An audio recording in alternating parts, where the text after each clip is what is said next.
10 seconds.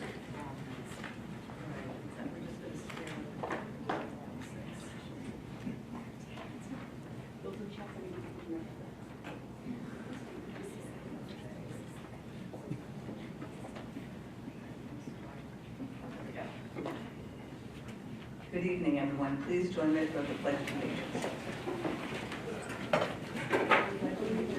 To the flag of the United States of America and to the republic for which it stands, one nation, under God, indivisible, with liberty and justice for all.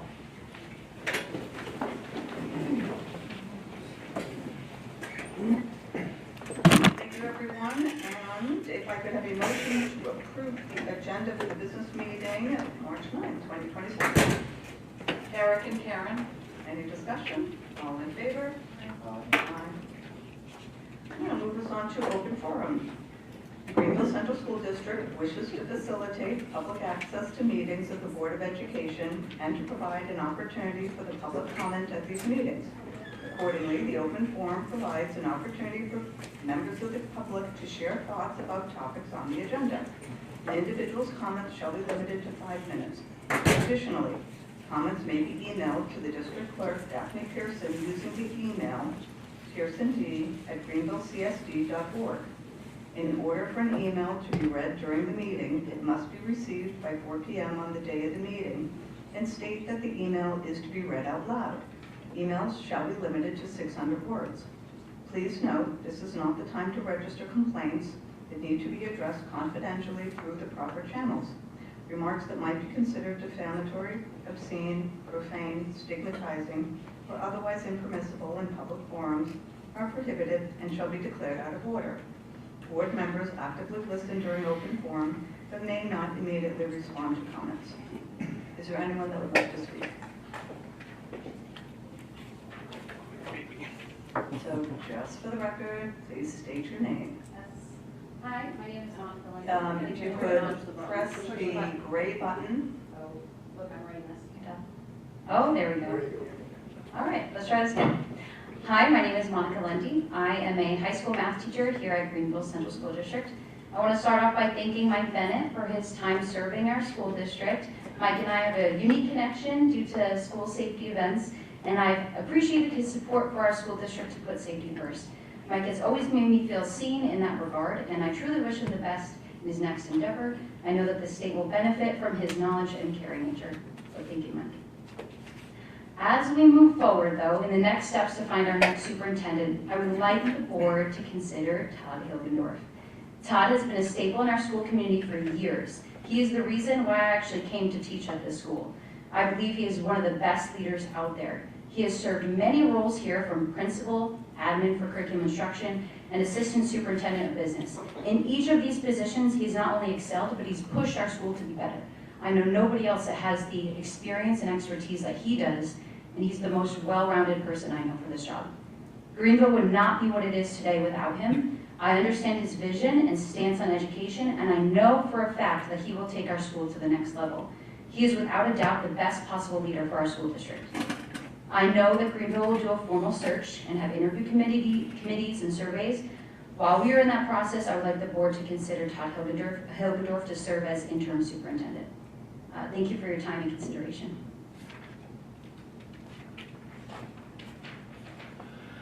Is there anyone else who would like to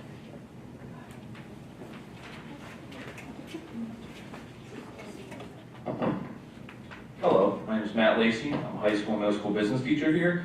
I'm going to follow that real quick, even though I have something else to talk about. Mike, thank you very much for your service here. I think it was one of your first hires, and truly between you and Todd, you were actually the reason why I chose Greenville over a couple of the other school districts that I was interviewing with. So thank you very much, and I also support you being interim superintendent. All right, so really why I'm here. This year we started the DECA Business Program here at Greenville. DECA stands for the Distributive Education Clubs of America. I don't know if the school has had it prior, but I felt the need for our business students to get to the next level with everything that they do between role-playing, competition level for exams, critical thinking, and just kind of everything outside the box that maybe education and curriculum doesn't bring to the table. We've been very successful. So we got the okay to have the DECA business program. We started off with really not knowing what we were doing. Truthfully, I really still don't know what I'm doing. I'm kind of learning on the fly. A lot of people across the state have been, very grateful to help us, especially me, because being in an advisor role, everyone's looking for you for organization and communication, making sure we know what we're doing. But the truth of the matter is, I'm learning as I go. Well, we've learned pretty well. We went to the state career conference last week, the SEC. We had a couple kids qualify for that. Nicole Chase being one of them, she's being here tonight. Also along with Donald Katz and Isabella Acker. The GEF was able to support us with over $1,700 and send us to that event. And without that financial contribution, we wouldn't be able to go. So we really appreciate their help. And with that being said, we have a unique opportunity with Nicole and also Alana, both being at the top of their suggested topic areas that they were competing in, to go to the International Career Development Conference, which is in Atlanta in late April. This is an amazing opportunity, and both of these girls did a tremendous job at this conference that had over 3,000 people. This next one has over 20,000 students that are going to be competing there from almost every single state in the United States and also from several other countries. So I wanted to put that out there, that we appreciate your support for DECA, and hopefully you can continue to support us along our journey, and hopefully we get the chance and the opportunity to go to ICDC later this April. Thank you very much.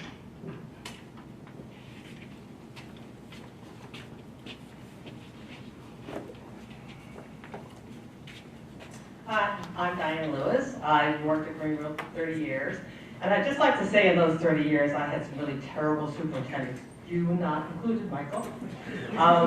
And I would like to have you look from within for the next time to get the new superintendent for our district.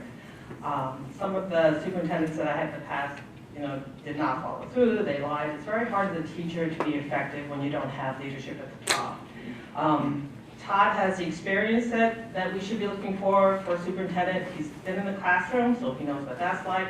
He was a principal. He worked with curriculum. He has now working with the business part of it.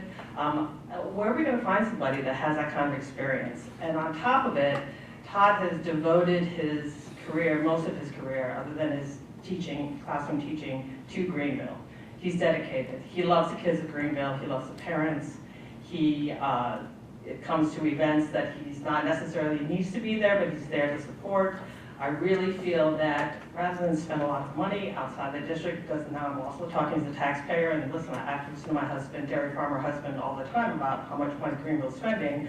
I think that we should look from within, because we have a great candidate that has already shown his dedication to this district and has the ability, the character, and integrity to do a great job. So I would just like you to consider him, obviously for interim, but also for superintendent moving forward. Thank you.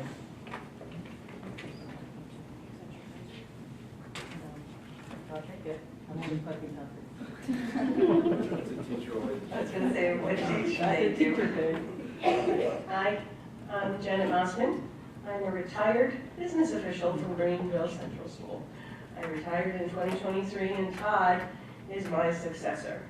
I would like the Board of Education to consider him for the interim superintendency. When Todd took over my position, he learned the business side of the school district very quickly. He has such a wide knowledge base in terms of how school is run.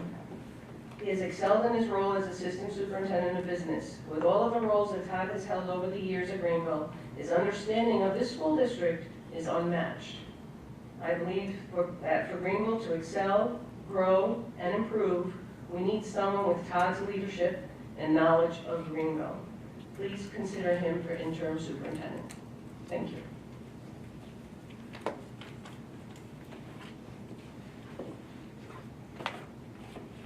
Is there anyone else that would like to speak?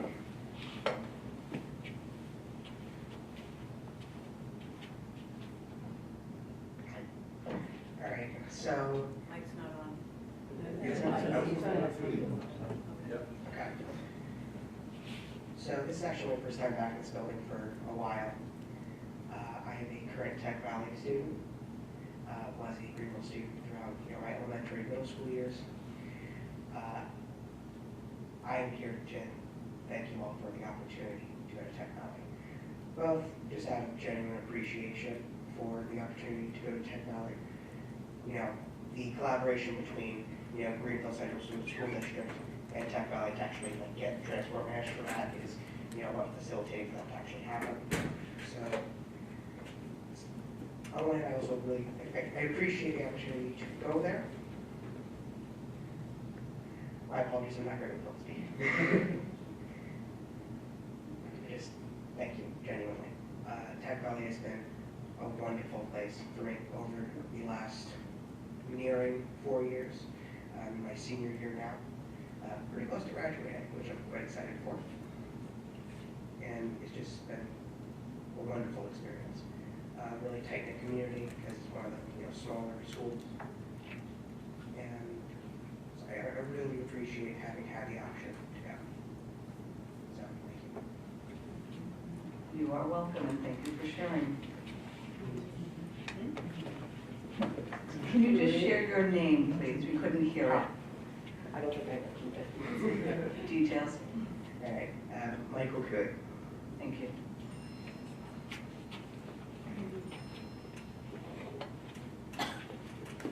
Is there anyone else that would like to speak? Do we have any emails? I do not. Then I'm going to move us along then for the presentation. And if I could invite the students and advisors, I'm not quite sure who is here.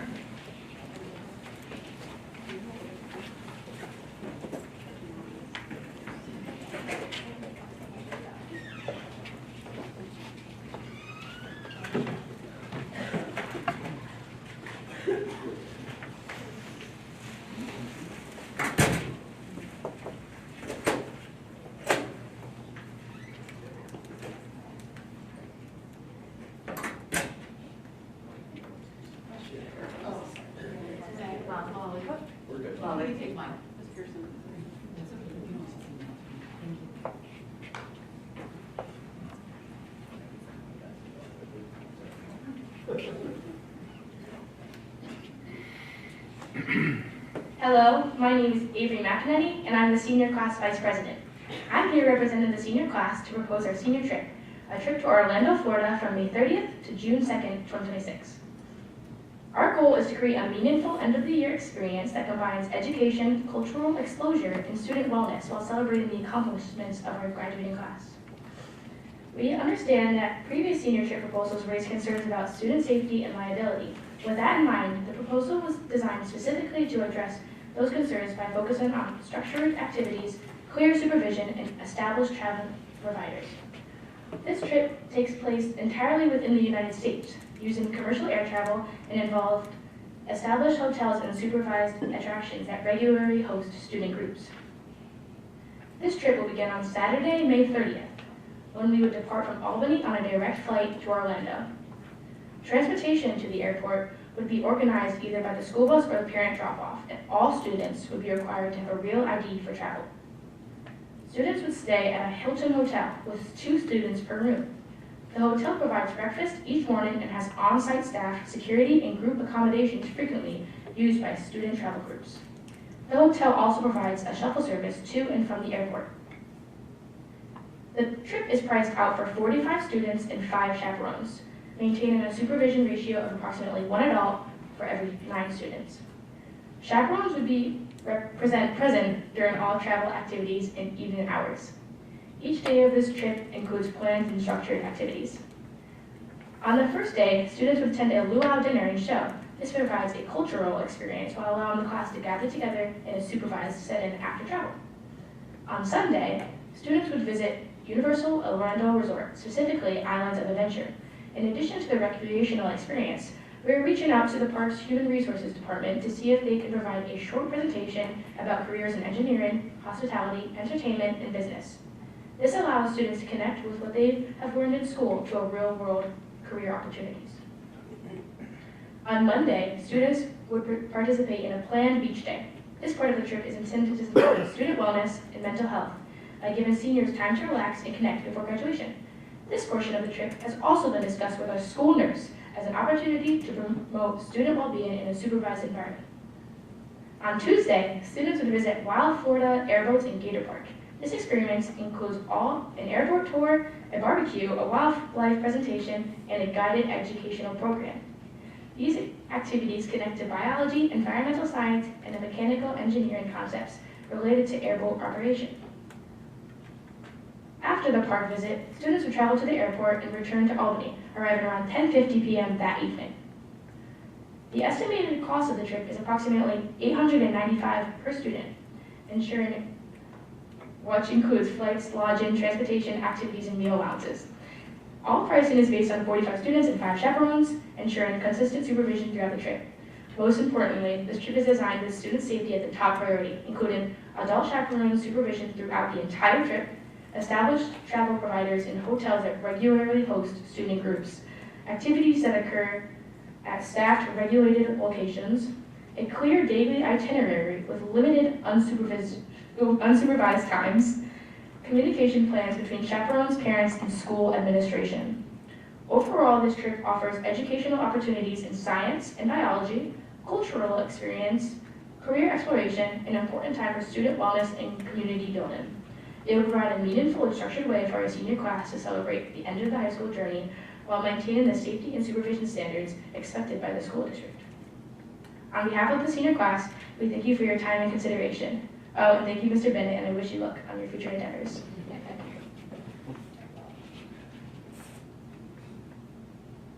For the presentation, do board members have questions?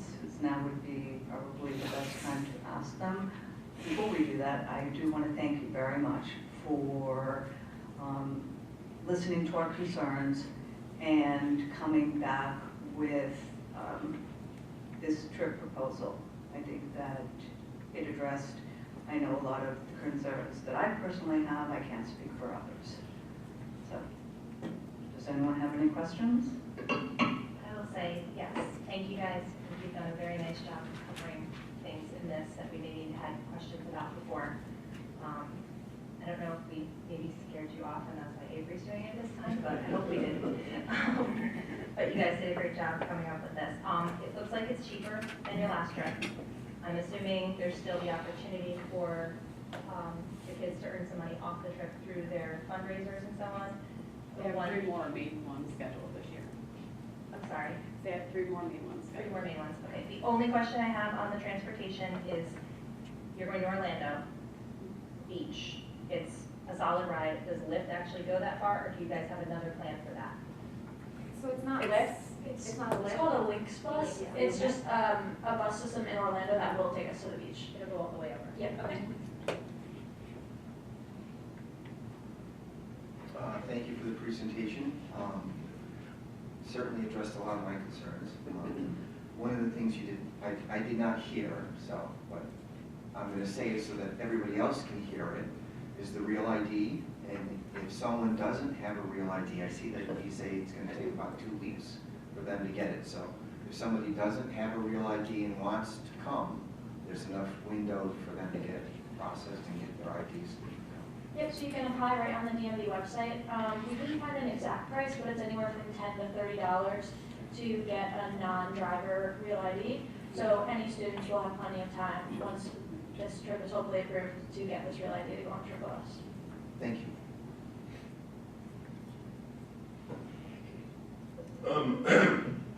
Avery, thank you for this presentation. You're very well spoken. And I appreciate the itinerary on this trip. It's more detailed and quite a bit more complete. One of my questions and concerns for the last trip and this one is the number 45 still seems to be consistent. And I was wondering, when you developed this trip, did you find that there was any more interest from your classmates, or it's just the same ones that wanted to go last time are willing to go this trip? But we could go back and forth. Go ahead and answer that. Yeah, so we were considering this as a longer, further away trip. we kind of kept it consistent with our crews, how students who wish to go further, who voted on the further trip, would want to go on this one as well. So that's why we kind of kept our numbers similar, since a similar amount of students would go on this trip, similar to like the cruise. So 45 is a best guess estimate. You don't really have any confirmation. And that doesn't matter to me. I wish that you would do your best, if you get approval tonight, to try and talk some of your classmates into joining you. Because if this is going to be a final send-off, or some kind of group activity that's going to help you all get together and remember this, then you need to have more of your classmates. But this seems a lot better. Yeah, we kind of wanted to, based on the numbers we got, we wanted to overestimate a little bit in case we had more students who didn't respond. So that's why we kind of rounded up to our 45 number, so extra students could come if they wanted to. Any other questions? We will be voting on this tonight. All right, then I say thank you very much. We really appreciate it. Thank you. All right.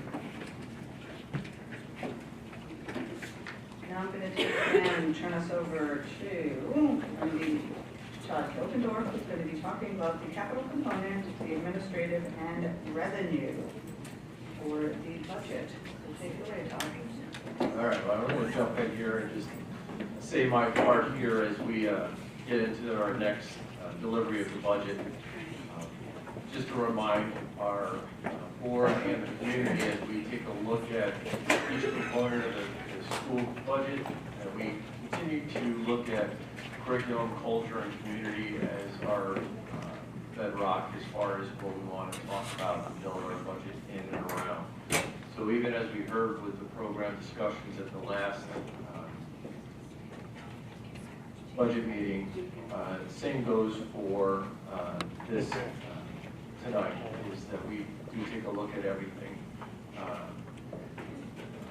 for this budget. So with that, I will turn it over to Tom. Thanks, Mike. So starting with some of the same foundational slides that we look at each budget presentation. The first one being the overall budget development calendar. So really in the month of March, there's not necessarily anything new that started. March is really a month of the continuation of the budget process that has been in place, looking at our preliminary budget, adjusting as information comes into us, looking at the priorities that we've established in the overall budget development process, looking at the tax cap, having conversations about the tax levy increase, which is what we started at the previous meeting, and that does continue into March, and will be some more conversation about that later tonight. So again, March is just a really busy month of continuing the work that has been started. To set the stage for tonight's presentation, I always like to review the different documents that support the presentation. So first we have the slide deck that we'll be working through up on the screen tonight. And then we have the capital component. So there's a handout or a packet that goes along with the capital component. There's a separate packet that is the administrative component of the budget. There is a third which details the revenue for the budget. And then the final one is labeled as preliminary budget as of March 3rd. So that's kind of the snapshot date that I used to prepare for tonight's meeting. So the preliminary budget actually shows line by line and the changes in the budget from the rollover to the presentation that we gave in February to the presentation that we're giving tonight. So that's involved in really the most detail and truly includes every single individual budget line for the entire general fund. Again tonight on some of the slides on the screen, you'll see in the bottom left corner references to specific page numbers. Those are additional supporting documents that you can find in those packets that I just referenced.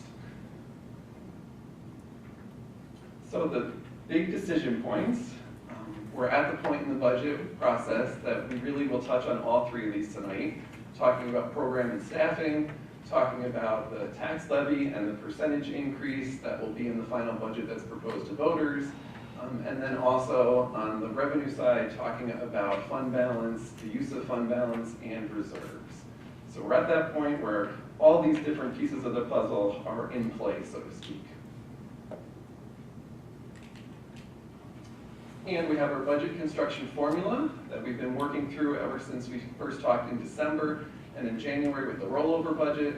We had our budget priorities that we established as an administrative leadership team, those budget modifications that we continually adjust items in the budget throughout the entire process. And then tonight, the two items on the right we talked a little bit last time, but more so specifically about revenue, and again, the use of fund balance and reserves. All of that to come together with what's on the bottom, which is the proposed budget.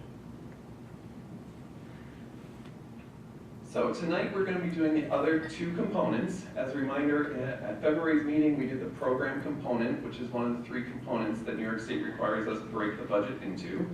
Tonight we will talk about the capital component. We will then move on to the administrative component. We will look at revenues overall. We will look at where we currently stand with the preliminary budget and a potential path to getting us to a balanced budget, and then upcoming dates, specifically the upcoming board meeting dates, and then also looking at the month of May for the budget hearing and ultimately the budget vote. So that leads us into the capital component.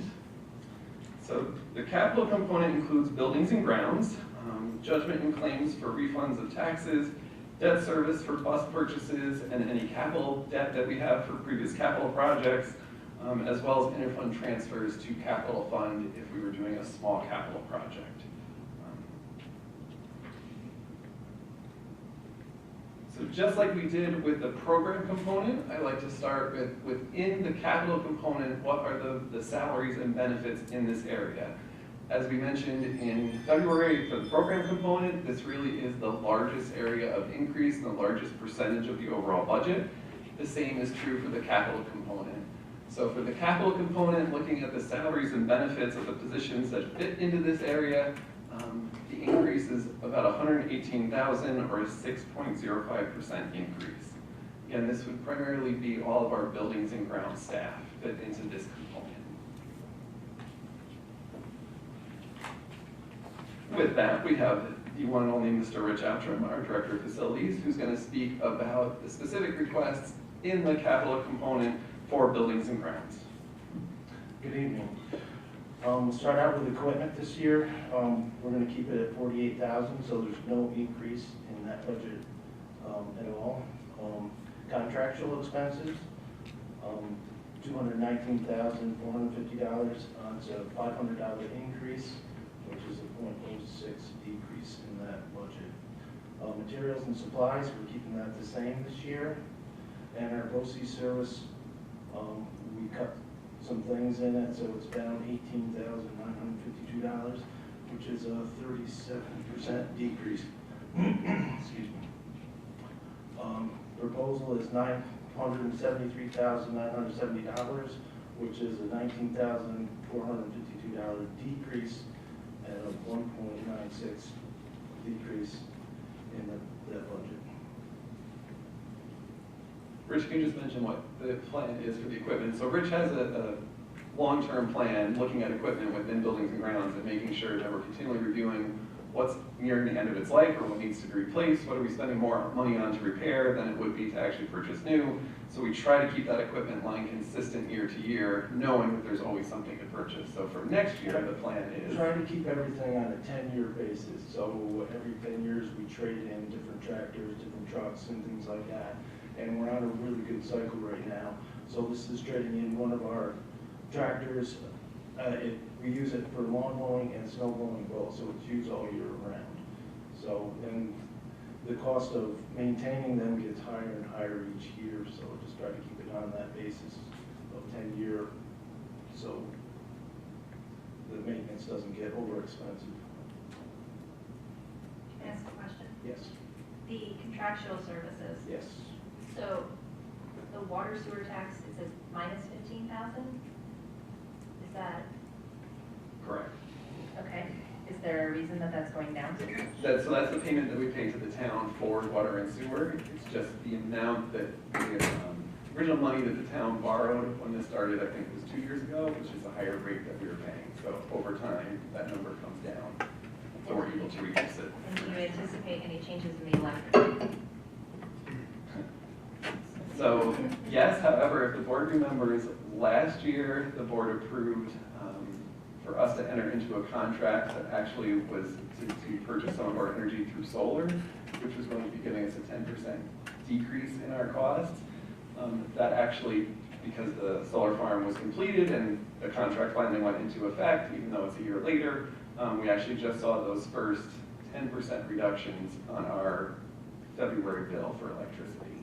So while we would be looking to increase the electric line, because we're seeing that savings kick in now, I'm confident we're okay keeping that where it is. Good question. Thanks, Rich. Great. So then some other areas of the budget that fall, excuse me, fall within the capital component. These are a couple of small ones: judgment of claims and refund of property taxes. Not looking to increase this. We do use some of this each year if assessment didn't get correctly from the assessor to the tax bill, was not corrected in time, and what somebody paid was not actually what they should have paid. There's sometimes corrections, and we actually pay that money back to the taxpayer, but we're not looking to increase this at that time, so it would just be a flat in these areas. Another area that falls into capital is the school resource officer. So this is a contract that we have with the Greene County Sheriff's Office. This rate comes from them, so we have a preliminary contract for next year where they define their rate of pay for the school resource officer. So this is approximately a $2,000 increase, or 3%. Todd, go back a slide. I want to ask you about the interfund transfer to capital fund. That one's coming up, Dave. Okay. We're getting there. That's the next one. This one. So interfund transfer to capital would be when we have money in the general fund budget that we transfer to the capital fund, specifically for the purpose of a small project. So it's been a couple of years since we did this. The most recent one, don't know the year off the top of my head, but the most recent was when we redid 2 of the classrooms at the elementary school prior to this large project that we just completed.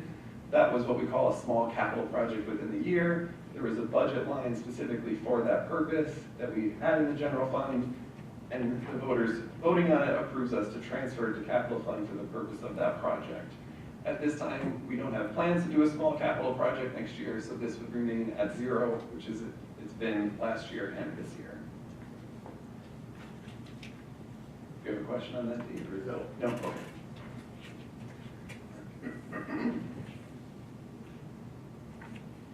And then the final area in the capital component is our debt service. So this is money that we have borrowed, or our bonds. So we have bus purchase principal, capital projects principal, and then interest for both bus purchases and capital projects.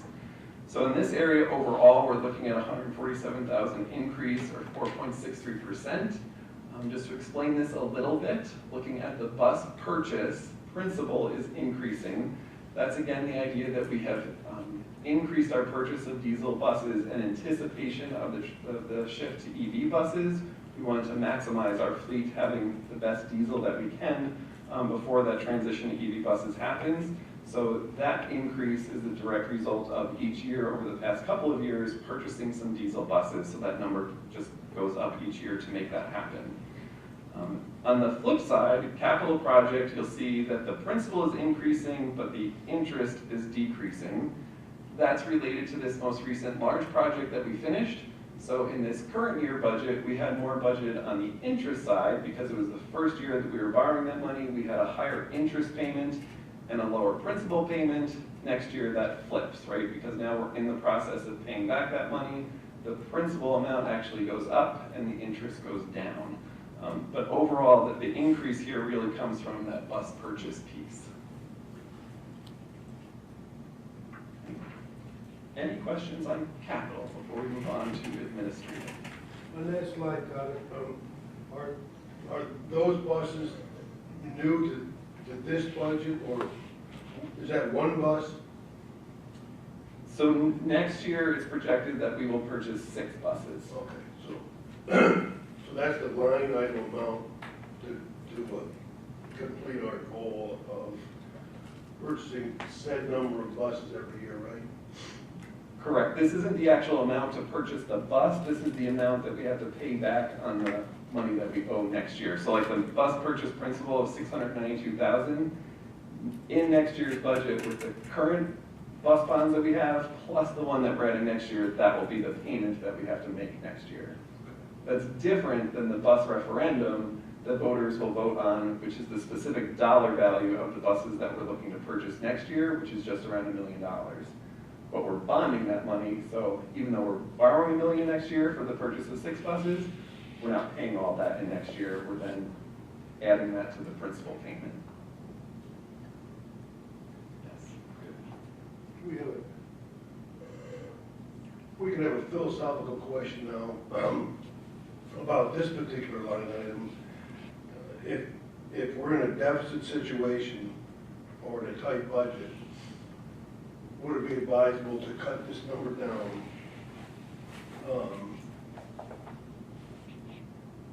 So this, for 1 or 2 years, and I know that we're anticipating ramping it up to purchase the more expensive EV buses that may or may not never occur. When I see this kind of money being spent on this particular kind of item in an educational institution, I find it difficult to understand how we're in a tight budget. Do you understand that? so this, I do, but at the same time, these purchases are done in such a way as to even it out, so we don't have these wild swings like we had in the past. Right. And given the limitations of what we can go out year upon year, if we didn't have this, it could put us in a situation where we're not able to repair and maintain our current fleet. I mean, that's the way I look at it.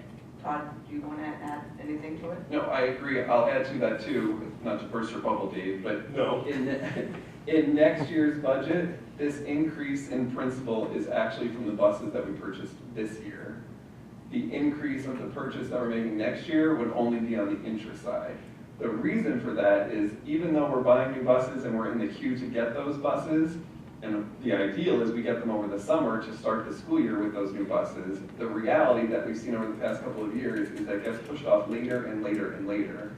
So for example, in this current year, we are still waiting on 1 of our new buses. Several just arrived within the past couple of weeks. So here we are halfway through the school year, and we're just getting the buses. All of that to say, we actually flipped it in this current year budget to not have a principal payment in that year that we're actually borrowing the money. We're just paying the interest that year and pushing the principal payment off of the next year. Because we're basically waiting through half the year before we even get the bus that we were going to then pay on. So, for next year's budget, the savings, if you were looking to reduce bus purchases, I'm not advising that, but if you're asking that question, would only come from the bus purchase interest, which is actually already decreasing overall. It would decrease even further. It's not a huge savings, is my point, for next year, if we change the bus purchase plan that we have in place currently. It would then save us the following year from having to increase that principal payment.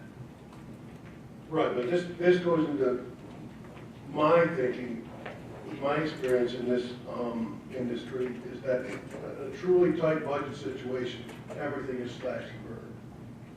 I'm saying it, I'm having a difficult time last year, the previous year, this year, understanding how we're really in a fire sale situation when we're still spending money on things that they're educational related, but I don't know if they're directly beneficial to our students, which is the core principle of this business. I'm going to push back a little bit because one of the things that we've seen with absenteeism in rural districts is that if they miss the bus, they miss the bus and they're out of school for the entire day. So if we are in a situation where the buses have a higher probability of breaking down and not being able to transport, which is, when I look at it, a responsibility of the school district to ensure that the kids can get here, then we have a problem.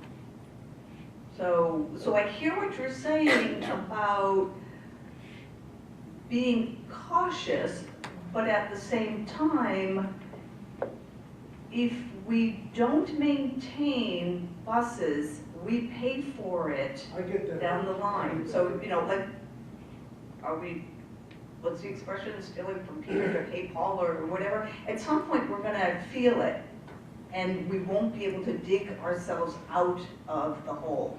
And that's what worries me, because we are constrained by New York law. So we would then have to go to a supermajority, if we even get that. There's a lot to be said on these, on buses coming down, and I'm very nervous about EV and everything else. I just caution us, that's all. I mean, that's my opinion. I don't know what other people feel. Mr. Finch, were you talking about on that line item, that 692 figure? Is that what you're referring to, or just overall? Everything with the buses? My argument comes through. Okay, all right. And Todd, of that 692,000, you were saying that 400,000 of that or more was already, in essence, we have to pay, because it's on an old purchase. Correct. On the 692, I would have to double check, but I believe all of it. We're already obligated to pay all of that because it's based on buses we previously purchased and the buses that we purchased this year. Gotcha. Just to make a principal payment this year, we held it until next year. Okay. The other piece with buses that we'll see on the revenue side, to Tracy's point, is even though we've increased the purchase of diesel buses, we've also worked with the financial advisors in Dunningen's office of trying to get to a point where we're back to that flat piece of aid coming in and supporting the purchase of new buses.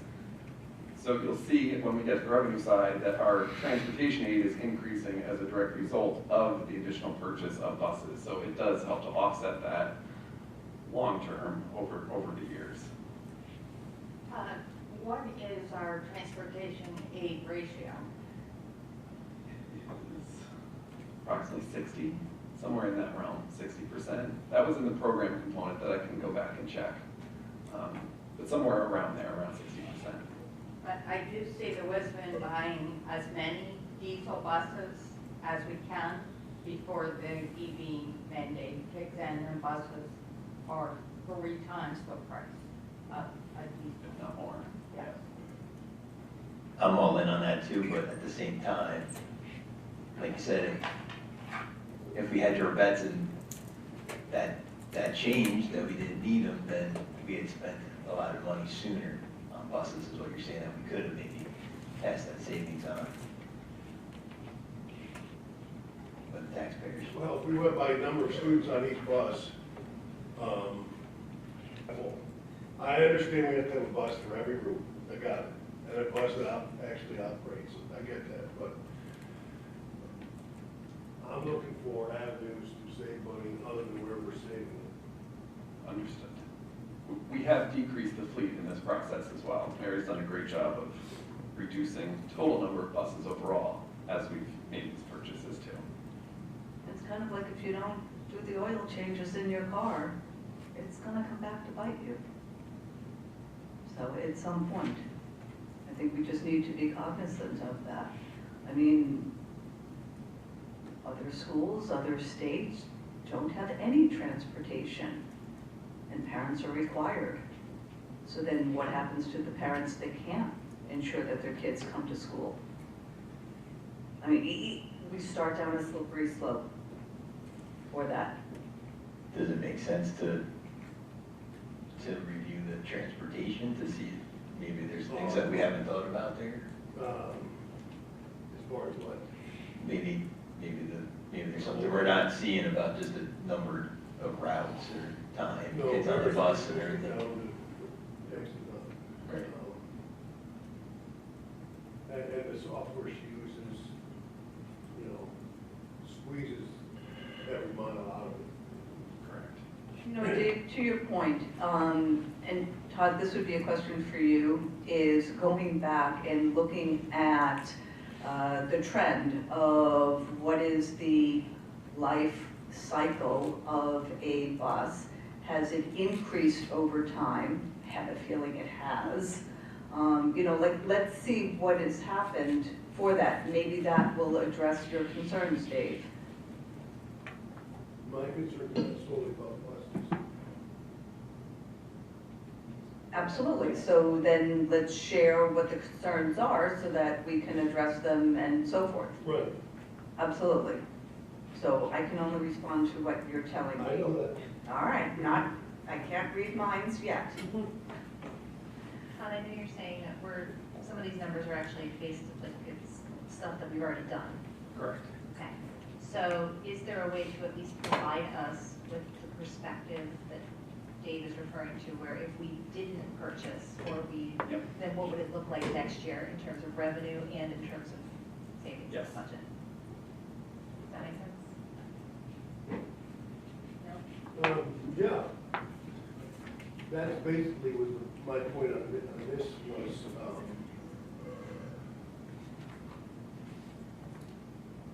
if we're truly in a tight budget situation,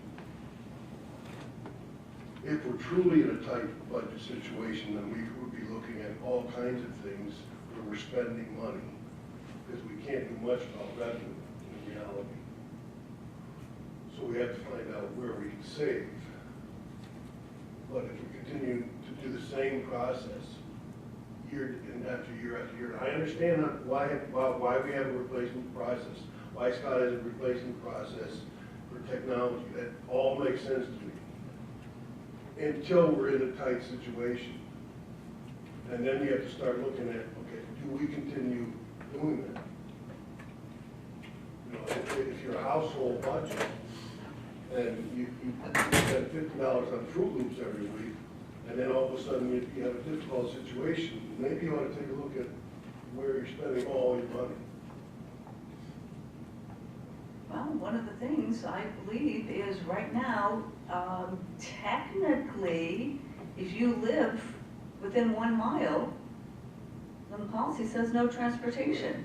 Now, are you gonna stand there when a kid is hit on 32 or 81 and explain what you're doing?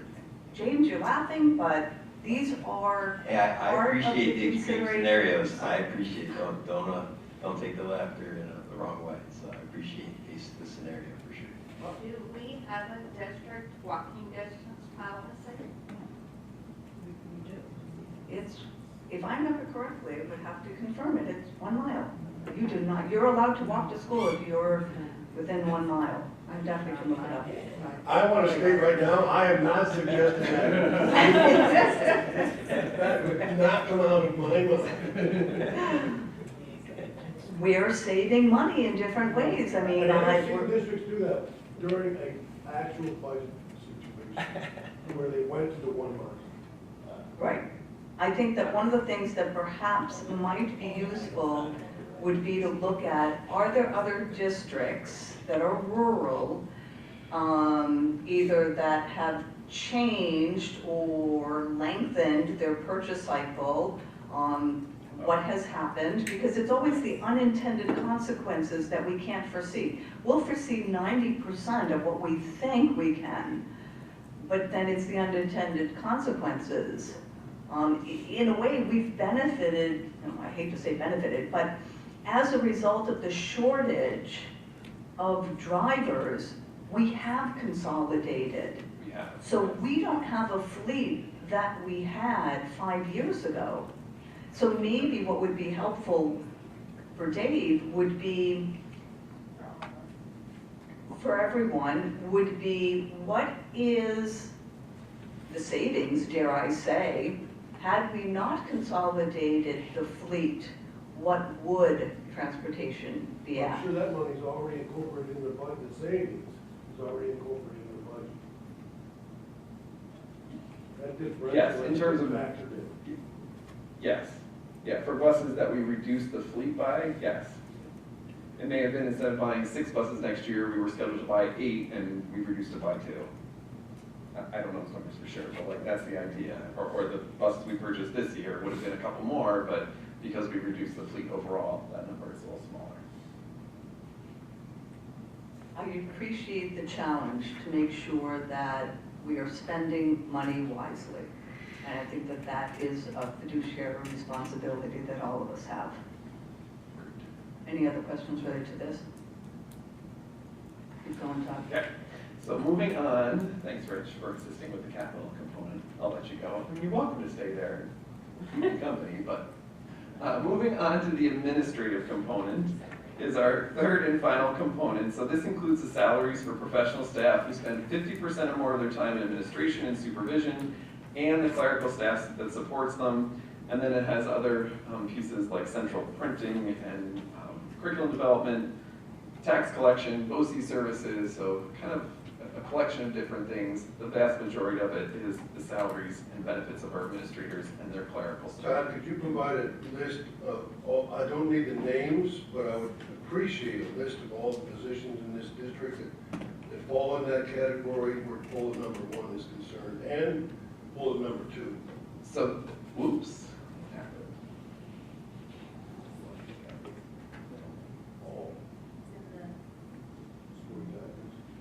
Correct. So that, Dave, what you're just asking about is on page 2 of the supporting documents for each of the different components. So if you want to look at the list for program component, look in that document. In this case for administrative, this slide, the salaries and benefits listed on this slide, the positions that go into these numbers are all listed on page 2. Is that everything? That's everyone in this component. Are we planning on adding anybody to this list during 26-27? No. Nope. So like the other two components, starting with the salaries and benefits, in this component, it's an increase of approximately $64,000 or an increase of 2.42%.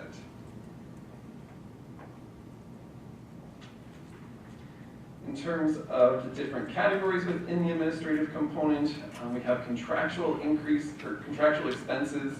The increase in this area that you see of $64,000 is actually made up for our insurance policies, so specifically liability, and also printing services. So printing services, meaning the printing of our budget newsletter, things that we have printed district-wide for communication purposes.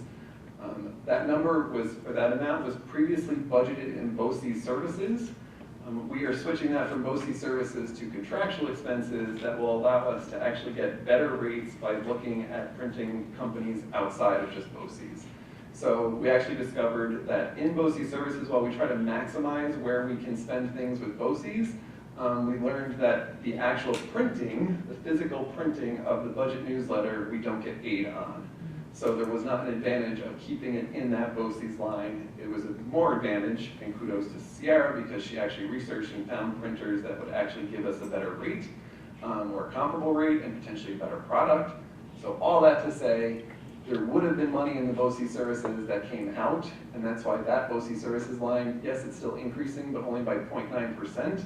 Part of that's because an amount came out of that and went into contractual expenses that made that line go up. So big picture, the increase for contractual expenses are insurance as well as the printing. Materials and supplies in this area are things district-wide, so copy paper for the district, postage for the district, not looking at any increases in that area. And then BOCE services, as I mentioned, the printing is coming out of there, but there are always annual increases for the different services that we purchase through BOCEs. In this area, this would be like our state aid planning service that we purchase through BOCEs. Envision software, which is what I use in the business office for all of our financial reporting. Those fall into the BOCE services category in the administrative component. All right, quick question. Yep. So for the BOCE services, hypothetically, if you were to look at the increase from year to year, what would have been the total increase with the printing services in there? Because you moved it to a different category. I think the printing services specifically was roughly like $12,000, but I'd have to look to be certain. So you're saving from BOCE services and you're putting it in the contractual. Correct. Correct. The larger percentage of contractual expenses increase is from our liability insurance. That rate goes up every year. It's less of an increase than the previous year to this year, but still an increase. So I'm just trying to put this in perspective. Yep. So for the printing services, we're going to save 0.6 0.01% in our overall budget? Good question. Overall, printing services, we're probably not gonna save much. It'll be comparable to what we've been paying. It's just, it gives us more flexibility in who we use to do that service, and potentially can search for a better rate. So we're squeezing pennies. We're squeezing penny, but also it's a service piece. Yeah, no, The actual product that we're getting, and we've been getting a fine product, I don't wanna make it sound like it hasn't been good, but if we're able to go out and, you know, get quotes from multiple printers and look at what they actually offer and their services that go with it, and it's a comparable price, okay, let's do that, and we get a better product, hopefully. The specific breakdowns, again, referencing these supporting documents, it would be in pages 2 to 7, specifically it's the last 2 pages that give the breakdown of line by line. You can find the printing service line and see where it decreased one year to the next. Thank you. Off the top of my head, it's around 12,000. I'll get you next one. So in this area, overall increase of $70,000 or 6.37%. So those are the 2 other components, capital and administrative. So now we're going to shift gears and look at revenue.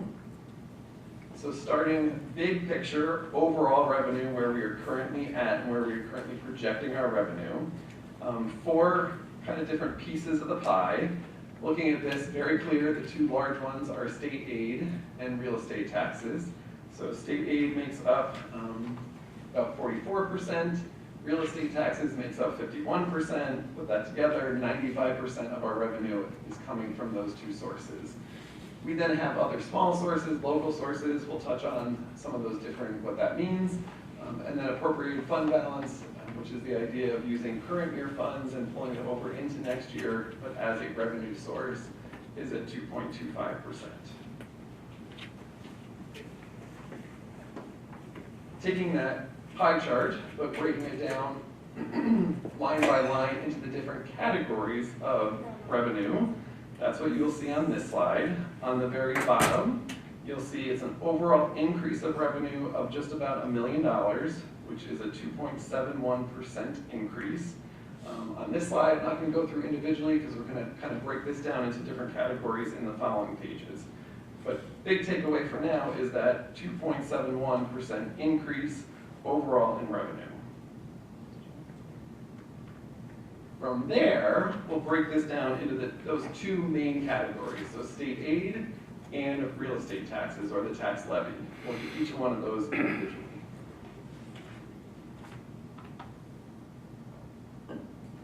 So looking at state aid, a number of different slides that we'll walk through. Certainly if you have questions on any of these, ask. This first one is just looking at a 5-year trend, or 5 years looking at how much we actually received in state aid. This is all state aid, all the different categories. I'm going to break it down in a few slides, but this is overall the state aid that we get in every category possible. Okay? So looking at next year, we're looking at a $580,000 increase in state aid, which overall is a 3.83% increase.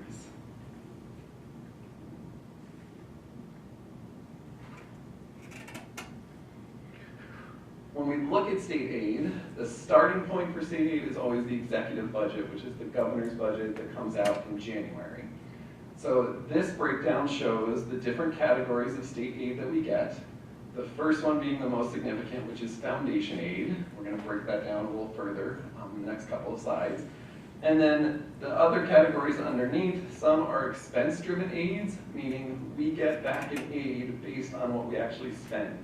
So an example of that is transportation aid. What we expense in this current year budget for transportation is what determines the aid that we get next year. So the more we spend, the more we get. If we go down in our spending in transportation, it means we also go down in the aid that we receive. Those are the expense-driven aids. But this list, just to show you, this is what was put out in January in the executive budget by the governor. For foundation aid purposes, in her budget, she put out a 1% increase. Okay, so the foundation aid amount there is reflective of a 1% increase. What I work on between January and now is taking that executive budget, but then also doing work specifically with those expense-driven aids to determine to the best of our ability what we think or what we project our aid will be in each of these categories. So for example, we've mentioned transportation aid a couple of times. If you look at what the governor put out for transportation aid, just over $2 million. In my calculations, it's actually a little higher, $2,042,000. But that's based on specifically taking our projected expenses in transportation for this year and putting them into this formula and determining what our aid will be back for that area. In this one, you'll also notice, sorry, I should have started with this, it again has the governor in kind of the shaded first column there. It then has the 25-26, so what we budgeted for this current year for revenue in each of those areas. And then based on my projections at this time, the proposed. So one of the things you'll notice is for proposed, we are currently using a 2% increase, which would get us to $10,800,000 for state aid. So yes, the governor in the executive budget put out a 1%. In recent years, it has not gone to 1%. There's been a minimum increase of 2%. Conversation at the state level and things that I'm seeing, I would be shocked if it's at 1%. So right now, we're projecting that we are indeed going to get that 2%. It could still potentially change. We will know more when the one house budget comes out March 16th, so next week. What they put out gives us a little bit more indication of where it's heading at the state level. But for purposes of proposed revenue currently for next year, 2% for foundation aid, and then these other amounts, the expense-driven aids, are based on current year expenditures. All that to say, if you look at the bottom, this is an increase of about $580,000 or 3.5%.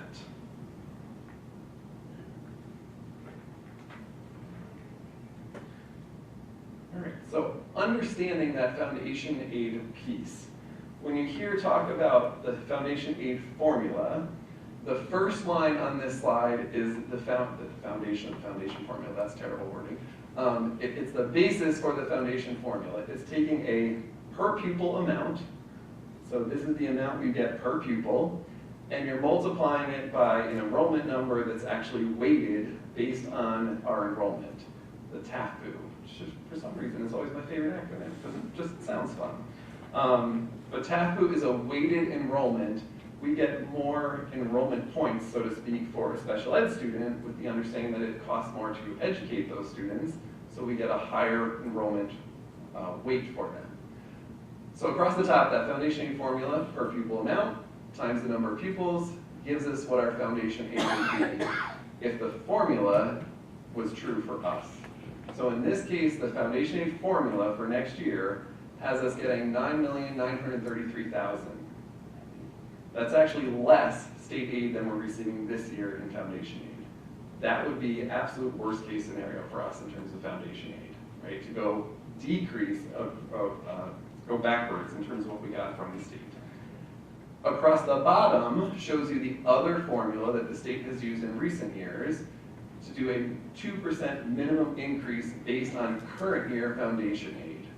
So that formula, current year foundation aid, plus 2% of what that number is, gives us a total in this case, which would be that $10,818,000. So for the recent years, the state has done this, your 2% and then your foundation aid formula, and you get the higher of the two. We have typically been, the formula across the top gives us a higher number.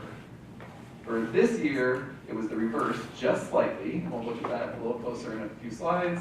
For next year, it becomes much more significant, that we are truly a hold harmless district, meaning that we get more with a 2% minimum increase than we do of what the formula says we should receive. So to make sure we understand this, break it down a little bit further. There are multiple factors that go into the overall foundation aid formula. I pull out a couple because they're good indicators for us to understand a little bit about what's happening in terms of our community in relation to the state and how we get the numbers that we are getting from the state. So the first one is this foundation aid state sharing ratio. What this means is the ratio that the state would pay to support education in our district versus what the community is expected to pay. For purposes of tonight and just looking at this graph, a higher number or a higher ratio in this variable means that we would get a higher per pupil amount. A lower number means we get a lower per pupil amount. So very clearly, if we look at this over the past 5 years, we were a little high, we then kind of flattened out for 3 years, and now this, it dipped down. This is the lowest that it's been in the past 5 years. This is based on the wealth of our community as a school district, but in relation to the whole rest of the state. So our wealth as a district is compared to everybody else in the state. Our number going down means that we are wealthier than we were in the past, but that just means in comparison to other places around the state. Doesn't mean our community suddenly got much wealthier. It just means in comparison. So that's the FASSR ratio. So that is ticking down. That feeds directly into the per pupil amount. So same thing you can see here, very clear. Each year our per pupil amount for foundation aid increased. And from this year to next year, it's projected to tick down.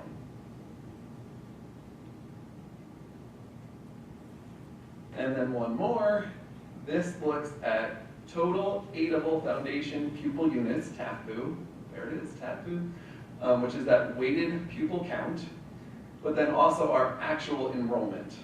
So this shows our actual enrollment K-12.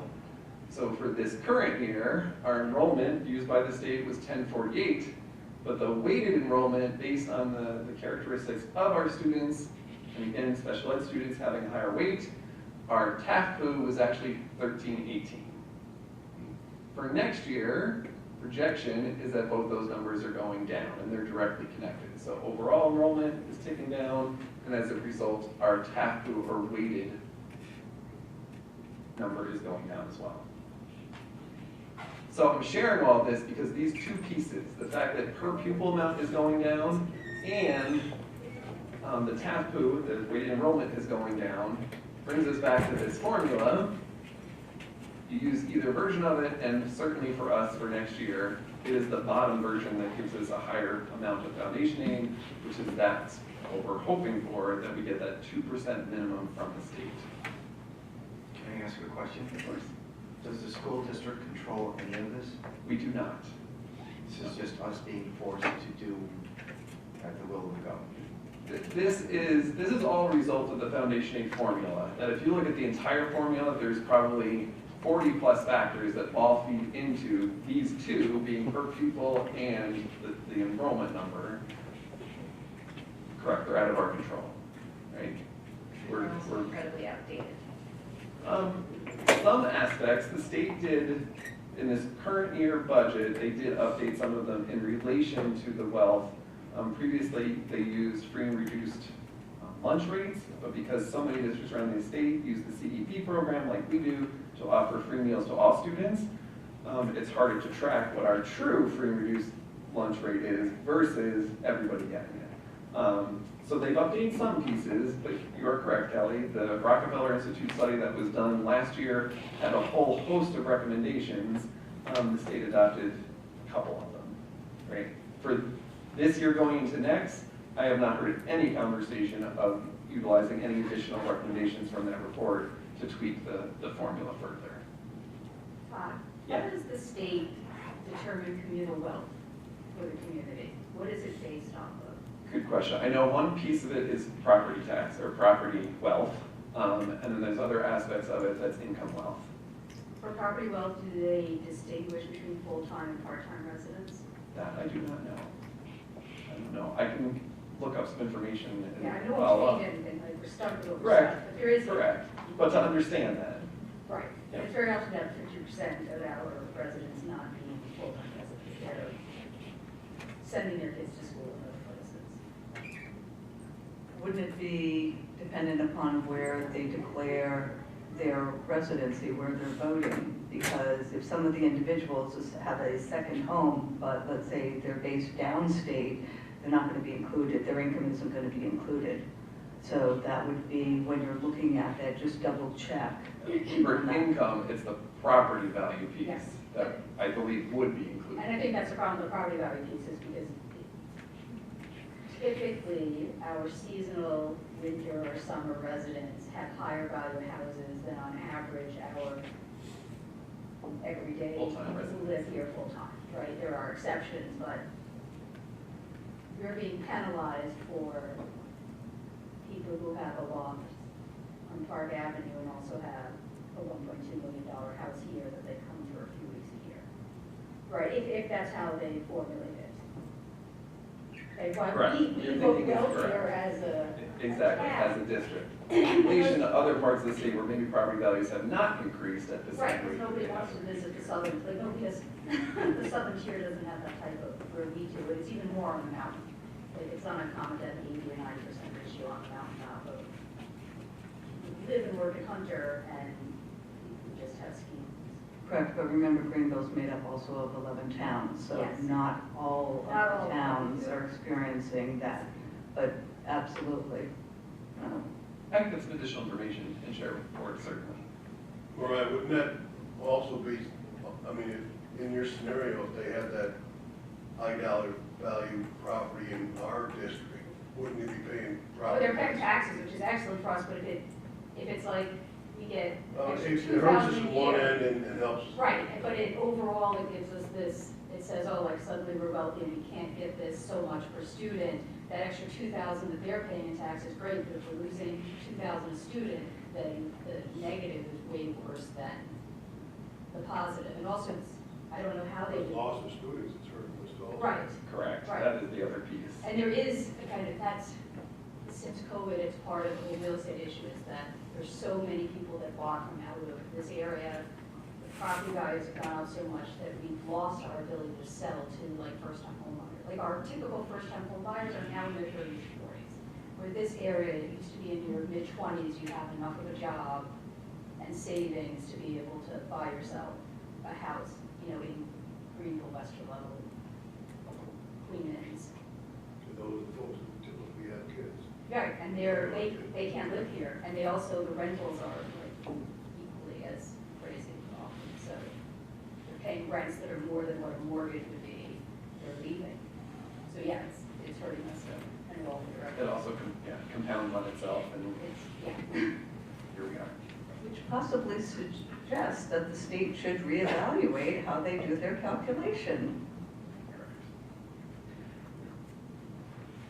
So the last slide on this just puts this together in another graph form. So the red line is the state aid received, or for next year, the projected state aid that we will get.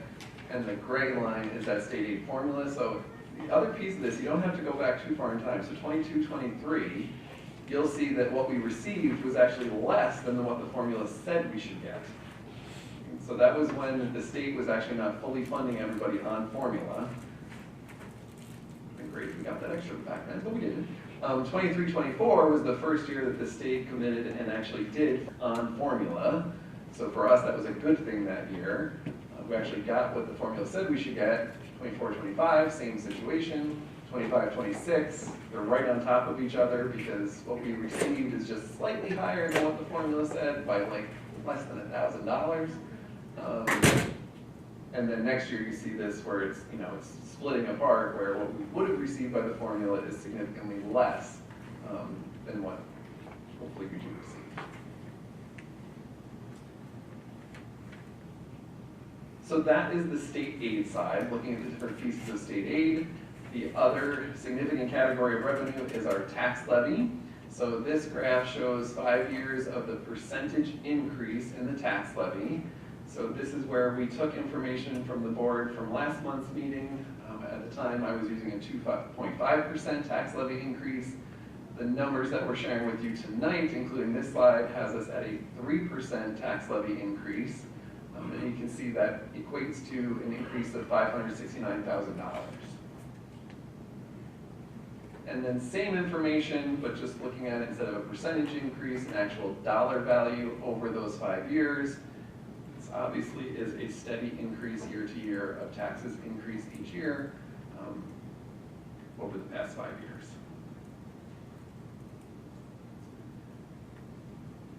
Which brings us to local revenue overall. So there's some different categories in here that I'm going to walk through just to talk about some of them specifically.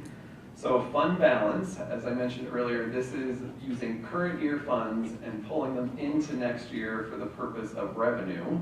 We have a set amount that we use each year. This also helps us pay our summer bills, right? Because we have this money on hand. So when we have money that we have to expend over the summer before we've actually collected taxes or received any state aid for the year, we have money on hand. So there's actually multiple purposes of having fund balance and pulling it in as a revenue source. So that's what the first two lines are. You'll see on that second line a decrease of $58,000. We touched on that last month. At last month's meeting, that was the one-time expense of specifically increasing this amount from last year into this year for the purpose of buying the bus lift, or the bus lift in the bus garage.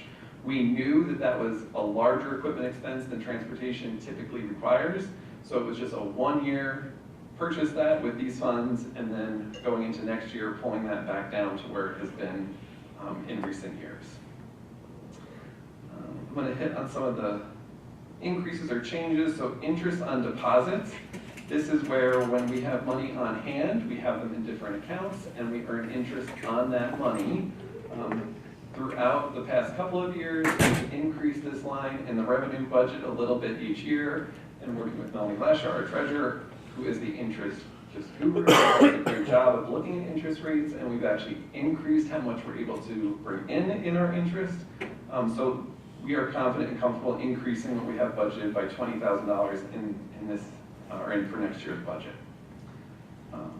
Next one, couple down, is tuition from other districts. So we've also talked about this at a couple different meetings. This is specifically for our special ed programs that we run here at Greenville, and we have students from other districts that come here, and those districts pay us to have those specific services. So this is one that we're always cautious about because there's no guarantee that those students will continue to come year after year, right? At any time, they could move out of the area and go somewhere different. Their home district could develop a program in district and pull them back to that district. So this is one that we've had for many years, but we're also always cautious of not expecting too much in this revenue source because we don't want to then be over budgeted on the revenue side. With all of that said, looking at trends over the past couple of years, we're confident that we can increase this and depend on this for $10,000 more in next year's budget. A couple more down, you'll see a health insurance refund. This unfortunately is a negative. So this is, we purchased health insurance for the district through the RCG Trust, which is a consortium of a number of districts around the region that purchase health insurance together.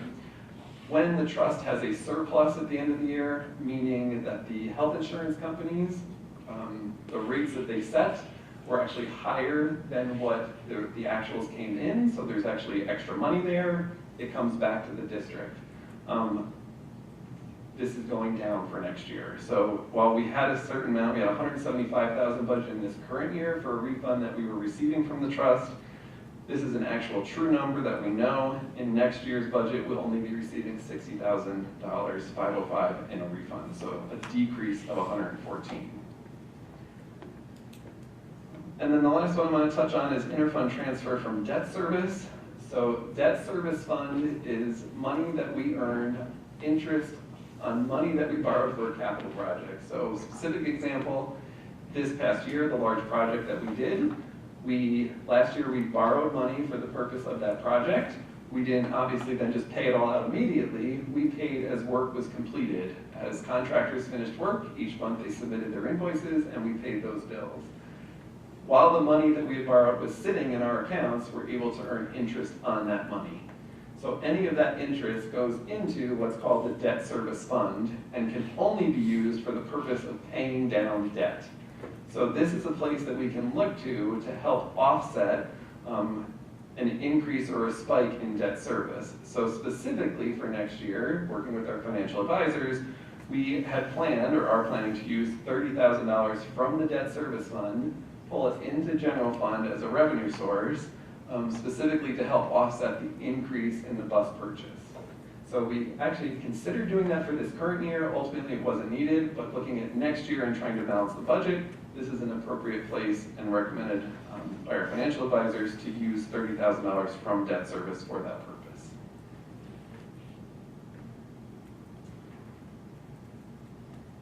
Any questions on revenue? All right, so then we're going to look at where we currently stand with the preliminary budget. We've had the presentation of each of the three components. We've looked at the revenue, so now it's looking at overall where are we. So first, some updates from last month's meeting to this month. First one on here, teacher retirement systems. Thank you, Mr. Finch, for the tip that you gave me in last month's meeting. The next day, first thing in the morning, I was actually at a regional meeting and it was the topic of the conversation. So it was that the rate that New York State put out for teacher retirement system decreased by 0.25%. But that's a decrease, and when you apply it to our teachers' salaries and the teacher retirement system, it was actually able to decrease that decrease that expenditure in next year's budget. Liability insurance, last month I had projected numbers. Since then, I got the actual numbers for next year. There wasn't anything drastic, but it is now firm numbers. Special education placement, so I had a meeting with Brooke over the past month, and we do this multiple times throughout the budget process, but specifically went back through and looked at, based on her projections of our current students and where their placements will be next year. And specifically, we're talking about our special ed students that are placed either in a Questar program or a private placement. So we're able to go through, and there were some adjustments in that area of students either changing placements or getting in a placement that was either less or more, so there were adjustments in that area. BOCES rates, as I've mentioned before, throughout February and March, we get BOCES firm numbers from BOCES, so as those continue to come in, I got a good number of them over the past couple of weeks. Those numbers are updated from a 3% anticipated increase to what the true increase is. Some of them come in higher than 3%, some come in lower, but as they do, they get updated. And then certainly from last month to this month, revenue projections, which we just went through revenue, so I don't have to explain that again, but just the idea of updating those numbers based on the information that's available to us. Also from last month to this month, we had additional conversations as an administrative leadership team about our current open positions and the possibility of not filling all of those positions. And we'll talk about that in more detail in a couple of slides. So with the three components with revenue, the adjustments that I just mentioned brings us to this slide. So current revenue budget for next year is $38,664,000. And the appropriations budget, or the expenditure budget, is $39,347. So ultimately, those two numbers have to be the same, right? We have to get to a balanced budget. Currently, based on everything we presented, we are at a deficit of $682,000 overall. On this slide, I will mention the supporting document that's referenced at the bottom. This is that document that I mentioned at the very beginning of the meeting that truly goes line by line. And if you wanted to see specifically, Todd mentioned the liability insurance, you could find that budget line and see, it was projected at this and the actual rate came in and it went down $500 or whatever it might be. But if you really want to see the line by line breakdown of that appropriations or expenditure budget, that's the place to look for very specific details. So brings us to this same chart that we've looked at previously. It's got a little bit more color, and I added a column for Mr. Finch. So this shows a tax levy increase and gives you different scenarios, starting with 0%. It then shows the dollar value increase that goes with that, the total tax levy that it would be if we had that percentage increase, and then what the deficit would be in that scenario. So again, this starts with 0%, would leave us with a deficit of $1.2 million. Current proposal for what we presented tonight, we are using 3% for tax levy increase, which has that deficit of $682. And then it shows other potential options all the way up to the allowable tax cap, which is 4.38.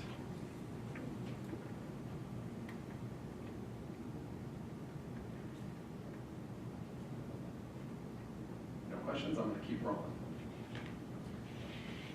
So with all of that, brings us, I want to say this is our last slide. Well, we always have the calendar to look back to, but this is really our last slide and for discussion for the board. So everything we presented leaves us with that deficit still of over $682,000. What we did was we worked to put together a potential pathway of how do we get to a balanced budget. There is still time. We will be back here March 30th to share an update. So like by March 30th, I will have true health insurance numbers. So that number will be updated and be firm when we're here on March 30th. So things will continue to change and evolve. Be more information March 30th, and then the April 13th board meeting is when the board would actually have to approve the proposed budget to go up for voters. With all that said, we wanted to work on what is a potential pathway to get us to a balanced budget. So that's what this slide shows. Across the top in red shows the same numbers that were on the previous slide. Our expenditure budget on the left, 39 plus, our revenue budget on the right, 38.6, right? And those in red don't equal. That's not a good thing. We need to get them to be equal. On the left-hand side are potential reductions in expenditures, and on the right-hand side, potential increases in revenue. So we'll go through and talk about each one of these just to give you an idea. Again, this is one potential path to get us to a balanced budget. It's a lot of talking for one. I have to take a drink. Give me a break. All right, so on the expenditure side, the first thing that's listed is 3 positions. So as we mentioned in previous meetings, and this is what we do every year with open positions, we have conversation as an administrative leadership team of what are those positions and do we need to fill every single one of them? And what would it look like if we didn't potentially fill some of them? That conversation also always starts with what are our priorities? What are we prioritizing in the work of the district? So when we talk about mission goals and the vision and the mission, that's all part of these conversations of in the area of our open positions, what are our priorities? This year, by nature of just the open positions, most of them being at the elementary school, the conversation was focused on elementary programming. What are those priorities? And we identified those as an administrative team as we had this conversation. Based on those conversations, we're proposing the reduction of 3 teacher positions that are 3 of the current open positions. I'm going to go through each one of them and what they are. So the first one would be our technology coach. So this is actually a K-12 position that we've had for a number of years, but we're looking to not fill that position. Second one is an ELA instructional coach. So this was a position that we actually added with COVID funds. We added 2 instructional coach positions for ELA, English Language Arts. We have been able to hold on to those 2 positions longer than we originally anticipated. So those are positions added with COVID funds that we originally didn't know if we'd be able to continue past COVID funds expiring, which the positive is we have been able to hold on to them. We are looking and proposing that for next year, we go from 2 ELA instructional coaches down to 1. So we still have 1 coach, or 1 coach position for ELA to support all the work going on at the elementary school for ELA, but feel confident that we can continue that good work and reduce that by 1 position. And then the third position is an interventionist position. So this is a reading intervention position, specifically one that currently is split between the elementary school and the middle school, high school. This is looking at projections and numbers and making sure we can service all the students that need to be served. We are confident that we can do that and not fill this position. So these 3 positions, tech coach, ELA instructional coach, and 1 interventionist, those 3 together make up approximately $315,000 when you factor in salaries and benefits for those 3 open positions. Yeah. How many positions are retiring? So we have a total of 6 retirements. Actually, there's a new one now, but these conversations were based on 6, 5 teacher positions and 1 teaching assistant. Could you list all those? Sure. We have a tech coach, we have 2 special ed teachers, a reading interventionist, a TA, and a reading teacher at the middle school, high school, which is technically also special ed. Sorry, that was kind of rambling. So technically it's 3 special education teachers, 1 interventionist, 1 technology coach, and 1 teaching assistant. Are we, except for the tech coach and the ELA coach, the 1 ELA coach and the interventionist, are we filling those other positions that are retiring with like people? Yes, that is the current plan, correct.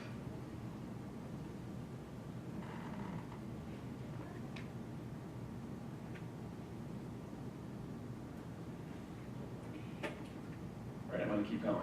We can certainly come back and talk about this, but I'm finished. James, did you have a question?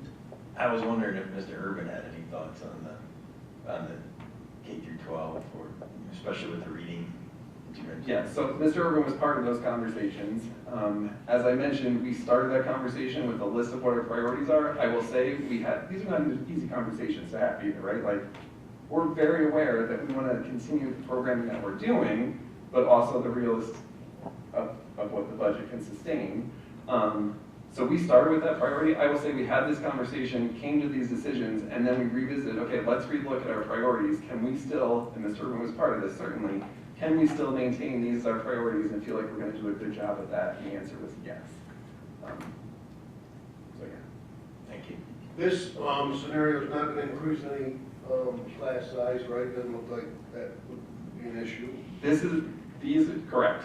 Short answer is correct. And then,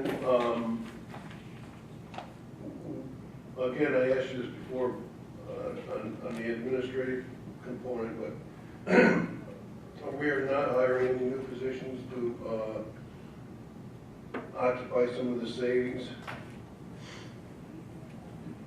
No, we don't, in any of the 3 components, we don't have any additional positions next year. Todd, these positions are not, like you said, it's not increasing class sizes because none of these hold a roster in a classroom, is that correct? These are support, like they may have students that they work with, that you can still maintain the care of those students. Correct. They don't hold a classroom position, we're not laying somebody off with a pink slip. Correct.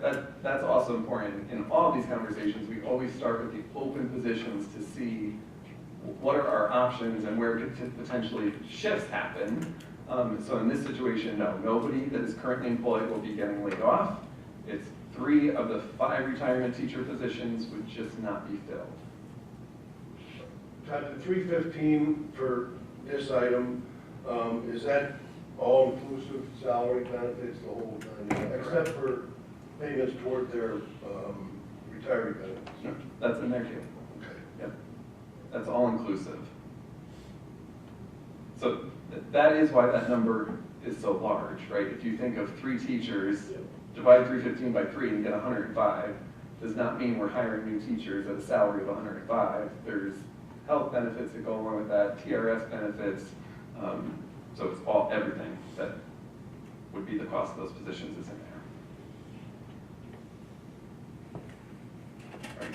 Second item on the list under expenditures is another open position, but in the transportation department. So this is an open driver position that we've not been able to fill for lack of interest, right? We have had other openings and we filled those positions, but the total number overall in the transportation department, we have a current open position that has not been able to be filled.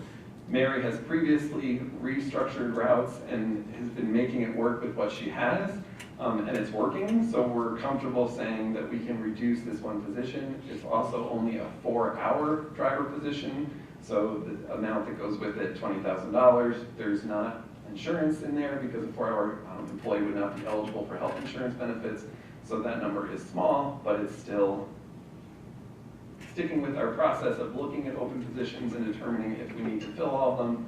We're confident that we can reduce that one driver position. The third item under expenditures is health insurance. So this is a little bit of, this is me projecting and hoping for best case scenario. March 27th, we will get our firm final rate increases for health insurance from the RCG Trust. So at that point, I will know truly what the health insurance rates are and be able to adjust that budget number accordingly. This is with the idea our initial rates typically are a little higher than what the final rates come in at So if those final rates come in slightly lower, we'll be able to reduce the health insurance line by approximately $50,000. When we're here on March 30th, I will have a true number for that.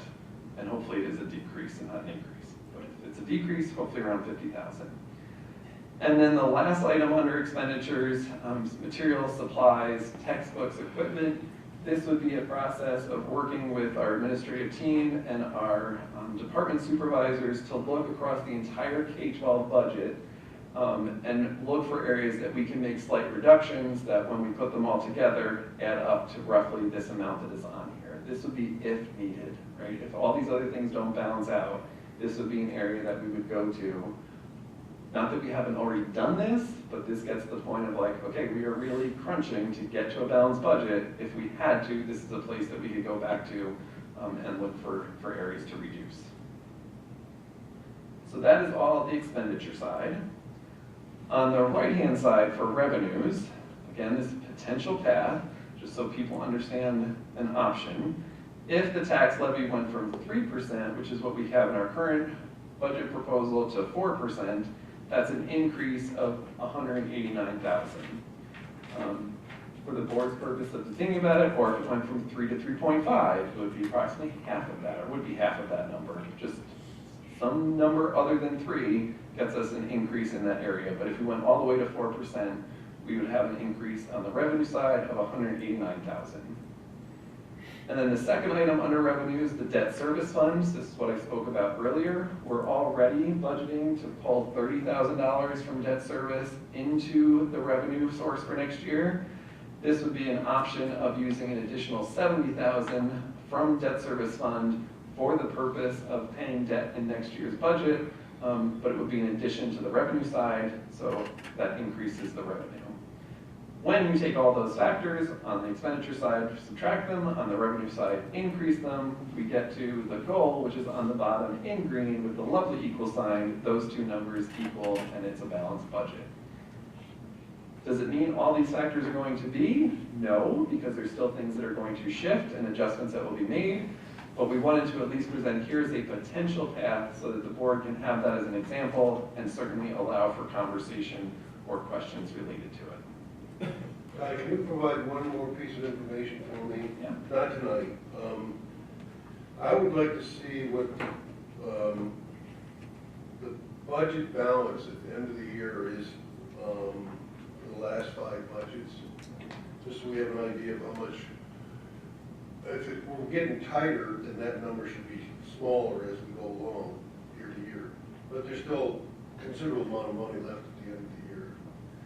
So you mean the expenditure budget, what we budgeted we would expense versus what we actually expense? Right. Yep. What we tend to, or sometimes roll over parts of it, and sometimes we spend on projects or buy things moving forward. And then, I want my fellow board members to brace themselves, because you're going to hear something from me that probably is abnormal. But I think you should consider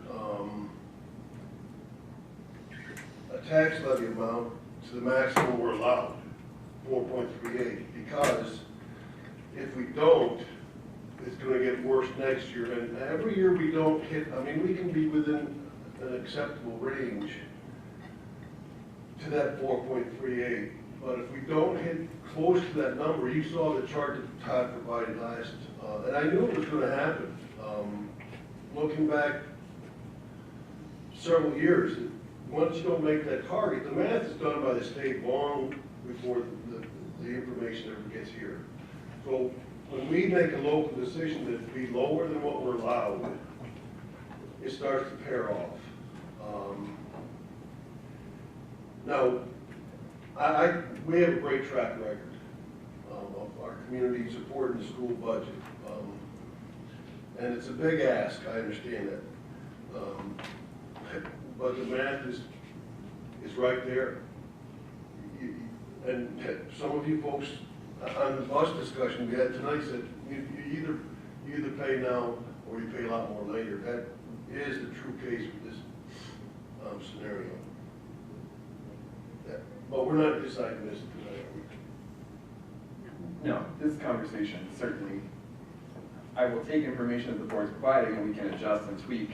Dave, I did forget to mention one thing and you just made me think of it. So with the scenario that we ran with revenue, if we were to increase the amount that we use from debt service fund, that is actually a variable in the tax cap calculation. So if we were to go up by $70,000, it would actually decrease our tax cap to 4%. Right. So like those two are directly connected. If we went out of the tax cap, it actually gives us the money, that debt service money as well, and that line could go away. Right? Because they're similar numbers. They are, correct. There's not much difference between, you know, well, what is the difference between 3.0 and 4.38? It's, out of a $39 million budget, it's 200,000 and something. But as you pair off, as years go down the road, that 200,000 grows and grows.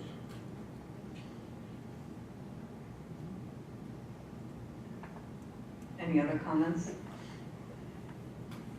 I just want to follow up with if we go to the 4.38, we would not add as much of the debt service, correct? Correct. We actually couldn't.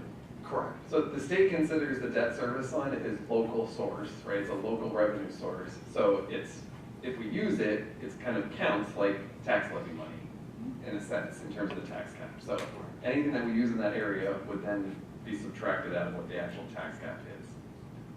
So the idea of using the 70,000 for the debt service fund transfer would, in terms of the future calculations, be a detriment to us, whereas if we put the full levy out there, future calculations we won't be leaving it on the table and the state not giving us the money that we deserve. Correct. So I'm in agreement with Dave. If we go out with the whole amount, because I was 4% before, adding a little 0.38 on there isn't going to hurt much. I mean, it hurts a little bit. But if it makes it better next year, the year after, and the year after, because we're not losing future money. But I will caveat that with the fact that you still make cuts, and that I know it hurts. made me angry when I walked in this place, but maybe a miracle will happen. Well, what do you mean the cuts versus, there are still cuts made at this 4.38? We have not replaced, you asked the question, James. We have not replaced retired teachers or teachers that have left for several years, 3 or 4 going. So that means we no longer have a full-time physics teacher. We no longer have a full-time dedicated chemistry teacher. We no longer have a full-time dedicated science 8th grade teacher. We have a few more students in every primary class in Alice because that's, you know, we didn't want to cut people that were working here, people that retired. We didn't fill their position. If I'm wrong about anything, Mike or Todd, please fill in. But can I just clarify something? My understanding for the physics, we couldn't find anyone. Correct. That's multiple pieces. We did reduce total science teachers by 1. I didn't hear what you said, Dave. Okay.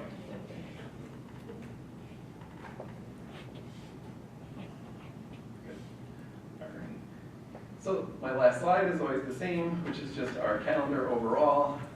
Something that's not on here, but we did mention earlier, we will be back for March 30th, which was an added meeting, specifically for the mid-year update from Mr. Berkshire and the administrative team, but because the board will be meeting that night, we'll also use it as an opportunity to provide a budget update on the 30th, and then be back on the 13th of April for the adoption of the budget. Certainly any other questions that come up between then, just let us know. All right, well, thank you very much, Todd. There's a lot of information. Did I miss something? No, I just, thank you, too. Okay, there you go. Obviously, see, multiple people are thinking it was a lot of information. I think we need to digest it. You've presented a path forward, shall we say. We greatly appreciate that. Understanding what the options are, understanding what the trade-offs are. By the time that we meet on the 30th again. As more and more numbers come in and they are finalized, then in a way it makes the decision even easier because we're not just looking at projections, we have actual numbers and so forth for that. So, and that is assuming that everything is on time from the governor's office and everything else, which is another variable that in the past they have not always adhered to the deadlines. We could only not adhere to deadlines the same way, but no, exactly. So basically, thank you everyone, we will need to be patient as the numbers come in and solidify themselves. So unless anyone has any other questions, I'm going to move us on, all right, to our discussion point. So first up is Denise going to be providing us with an athletic update about the winter wrap-up. I think we all need a stretch, you know, after that.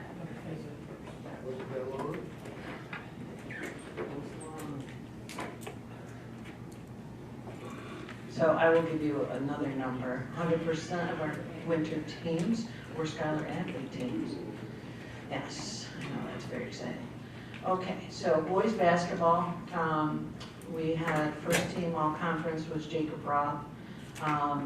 The boys basketball team this season invited the youth basketball, so they coordinated that with Laura McEnany, and it was amazing. The stands were packed. At one point I looked up and one of our players was wearing 20 and one of the little boys was holding up his jersey and it was number 20. Like those connections that you make in the community are just so amazing. So that was just an amazing event. We say goodbye. Well, we made it to quarterfinals, which we came up against the team that actually ended up winning sectionals. And we wish them the very best as they move forward. We say goodbye to our seniors, Trent Baker, Joe Barnes, Sean Kenna, Jacob Roth, Lucas Russell, and Landon Smigel. It was a really good and fun season. Girls basketball was a rebuilding year, I would say. Our first team selection for that was Charlotte Dawson, and we say goodbye to our seniors, Daniela Arberg, Cadence Gallagher, and Christella Van Alstein. Cheerleading. Cheerleading this year actually attended 4 different competitions, and they went for the first time that I've been here. I don't know in the past, or previous to that, went to sectionals this year for competitive cheer. And I'm really proud of the girls and all the progress that they've made. And Nicole Chase was actually a Section 2 All-Star from that competition. So we're really proud of her.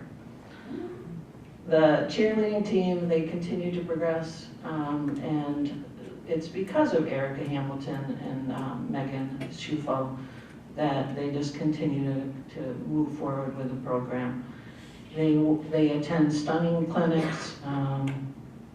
They actually host an alumni event as well every season. They've done it for the last 3 years where the alumni come back and they actually cheer with the girls. And it's just fun to watch, and it brings people in the community into the school district, and it just shows like the connections that our coaches and our kids have in the community. I might be going out. Denise, do you want to take the one that's on the podium?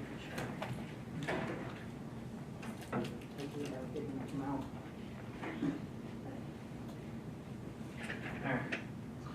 So, they cheered at all 19 of our home boys and girls basketball games this season. They also cheered at our volleyball senior night, so they're equal opportunity. They get around to our teams that when they're asked to do so, and they do it with a smile on their face.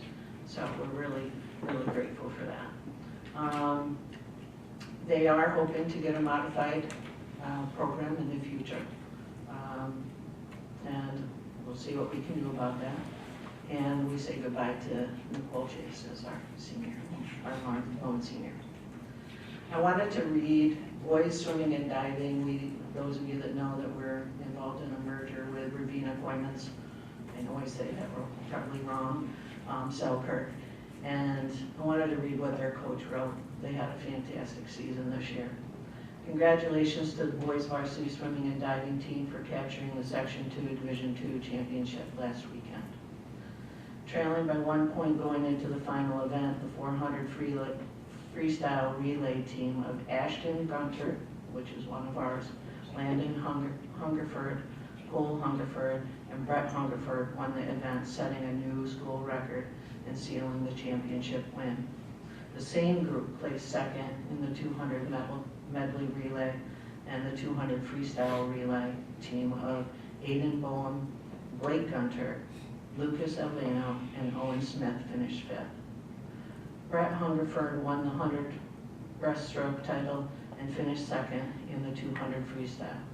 Cole Hungerford captured the other individual championships in the 500 freestyle, finished third in the backstroke. Other notable finishes included Landon Hungerford, second in the 200 IM, and third in the butterfly. Ashton Gunter, second in the butterfly and third in the backstroke. Aiden Bowen, second in the diving and ninth in the 100 freestyle. Owen Smith, eighth in the 50 freestyle, 10th in the 100 freestyle. Lucas Albano, 10th in the 100 or the 200 IM, and ninth in the 500 freestyle. Evan Satori, 10th in the 200 freestyle, 7th in the 500 freestyle. Blake Gunter, 7th in the 200 IM, and the 6th in the breaststroke. And Brady Warner, 3rd in diving. This marks the first Section 2 title for the swimming and diving program. So that's the first time they've won, and we had 2 of our students that were part of that team because we've given them that opportunity, which is wonderful. Boys volleyball, definitely a rebuilding year for our boys volleyball team, but they showed growth all the way through the season. Our lone senior there was Brennan Hawkins. Boys wrestling, Tate Aloisi finished 3rd at Class C's and 6th at sectionals. Jude Aloisi 4th at Class C's. Antonio Lorenzo and Nathan Taylor 5th at Class C's. And Jack Davis and Caleb Taylor 6th at Class C's. Jude Aloisi was 2nd team All-Star or All-Conference, and Tate Aloisi was 1st team All-Conference. We say goodbye to the seniors, Jude Aloisi, Caleb Taylor, and Nathan Taylor. And this year we had 4 girls that kind of made up our girls wrestling team, unofficially, our girls wrestling team. And we actually had 1 on a modified program. We actually had 2, but then one of them just left. So first team all-conference was Elizabeth Davis and Runa Carl.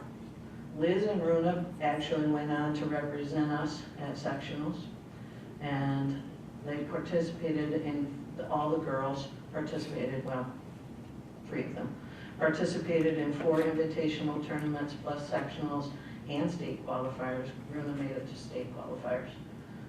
And so she went and represented Greenville from that.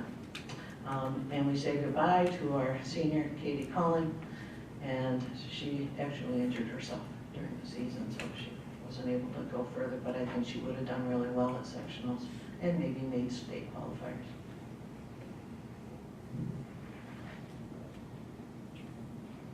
Thank you very much. That's wonderful news. And any questions or thoughts that anyone has? And of course, congratulations, Nicole. Tracy, Denise, I'd like to echo your thoughts on the youth basketball. My wife showed me some pictures of those. Yeah, and then some of the coaches are actually friends of my kids, and they have kids, which is shocking. But the numbers that they have involved in that program is phenomenal. So I'm glad we could work that out and get them some time in the gym. It means a lot, and it's only going to help our sports. You can't teach a kid to start dribbling in 7th grade. It's really important. Feeder programs in the athletics are really important. And I know that we do for athletics, and our coaches run summer camps here. All of that is getting kids an opportunity to just be exposed to different opportunities, different sports here at the school. And our teams do fairly well. So I'm really proud of all of them and all of our coaches. They put a lot of time and a lot of extra effort in. Thank you. Thank you, Denise. All right, I want to move us on to the field trip process, and I'm going to take this one. I think that coming out of the last meeting, one of the things that kind of was apparent was perhaps a certain level of frustration on guidelines, perhaps the lack of guidelines. And so I think it's worth having a conversation among board members of perhaps some parameters to provide advisors so that when they're proposing something that it just ensures a timely approval process. And I think that the more that we can have the discussion of what people feel are some of the elements perhaps to consider, I think that only benefits future classes. So that's why we added it to the agenda.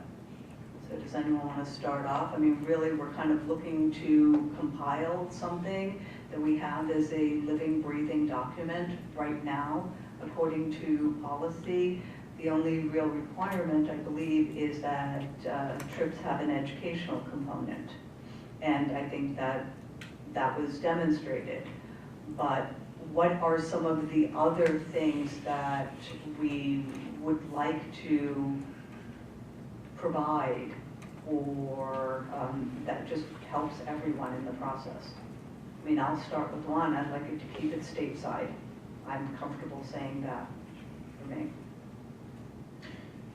Are we talking just senior class trips or field trips in general? The way I was thinking about it was class trips was more of the issue. We could use that as a starting point. I was curious what the superintendent or principals may have come across in the past that just jump out to them as concern as far as being in that position, or you're in between, or I believe you're at the initial stages of that process, so just general thoughts. Yeah, I'll speak. I think generally when we're looking at field trips, we want to look at affordability for all kids, especially when it comes to a senior trip. And when we're talking about putting groups of kids out to a different location for educational purposes, we want to make sure that everybody has that opportunity to attend and be a part of those things. So that's an important piece to us. Making sure obviously there's an academic component to it is important as far as field trips go. I think those are the two things that jump out to me the most from the superintendent. I would reckon that the three principals would feel the same way when they're looking at field trips, whether they're local or up to Albany or down to New York City or wherever, that they are provided an opportunity to do these things, because again, I think it's important that we are able to offer trips like this, because we do recognize that sometimes students aren't able to get out of the local area all that often, so if we can get them out for educational opportunities, we'd love to be able to do that. What about on the safety side or just liability side? When trips are being proposed, is there any pieces of that?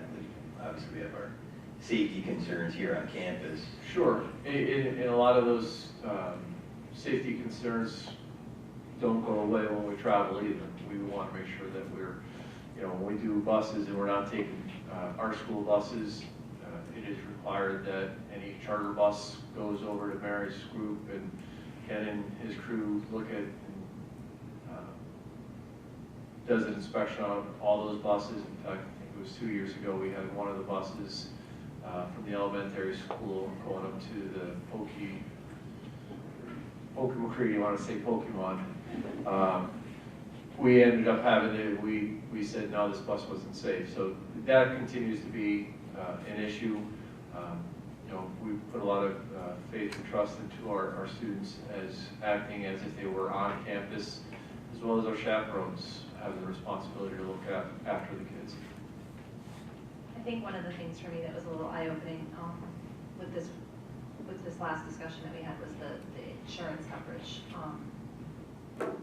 I know that there was some comparison to the foreign language trip, so I, side note there, Tracy, hesitate to designate it as stateside because I don't want to limit things like the foreign language trips and stuff like that. But in this case, the foreign language trip required them to get insurance that included coverage for illness and so on. So I think consideration needs to be given if you're going to be going outside the country or anything like that. There has to be some parameters in place, whether it's mandatory insurance or something that removes the liability from the school district. So you would be comfortable then with, the way I was looking at it is this was more for class trips, not for, so would you be comfortable then, you would be okay with going outside of the U.S. for a senior class trip? No, you were talking, when we started this, it was field trips. So if we're talking specifically about the class trips, yes, I'm much more comfortable with them being within the continental U.S. Let's even take Hawaii out of the equation. Thank you.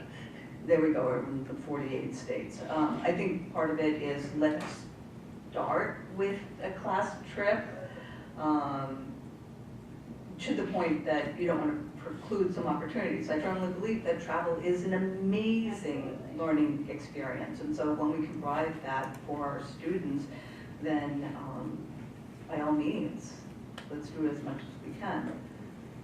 Other elements. But here, what we're looking for is a dialogue to just say, here are some parameters for that, so that people know as a starting point. So is the definition of a class trip just a senior class trip? Because that's the only group that goes on trips.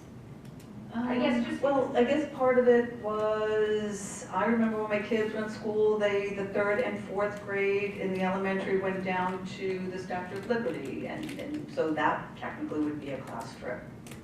So how do we, I guess for future, so things don't get confused in the future, how do we distinguish a class trip from what are we calling the Latin, because that's a class trip, it's the Latin class going on a trip. Like I don't, what are we calling that? All right, why don't we start with the senior trip? Yeah. Okay, because we need to define that here, and then we can always go, but if we start out here, I don't think that we're gonna come to consensus, so. And I agree there should be generally a list of checks for any trip, right, that the school has. And Okay, for right now, for just the if senior we trip? could focus on senior trips, so that, and then we can have another meeting and we can expand upon it, but we have to have a starting point. So with that in mind, then, what are some of your thoughts? Honestly, for a senior trip, I don't think an educational component is strictly necessary. I think education can be very broad, and just traveling is an educational component. Like you said, I'm so glad they didn't plan Philadelphia. The City of Liberty Bell is just like that. You don't get any greater experience from it, in person as you do from a picture.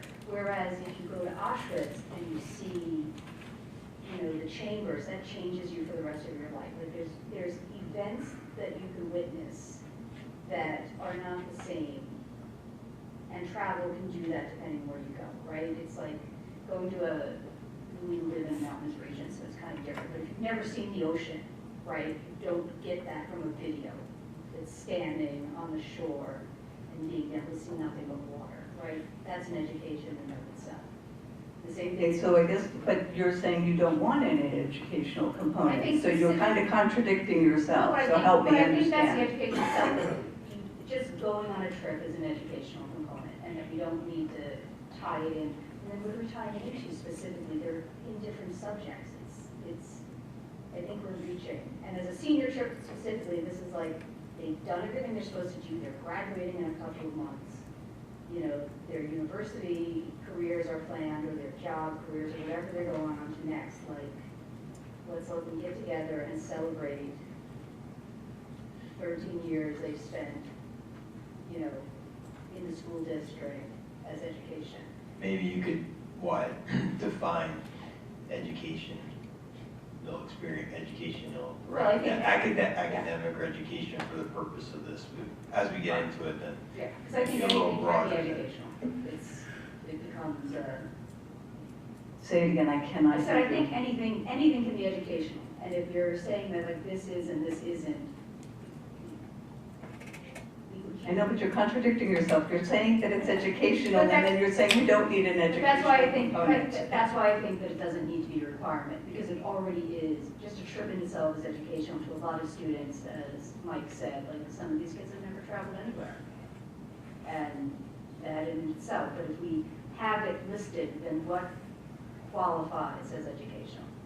And specifically just for the, you know, I'm not trying to take out like the, you know, theater kids going on a trip to the theater, that's an educational component directly related to their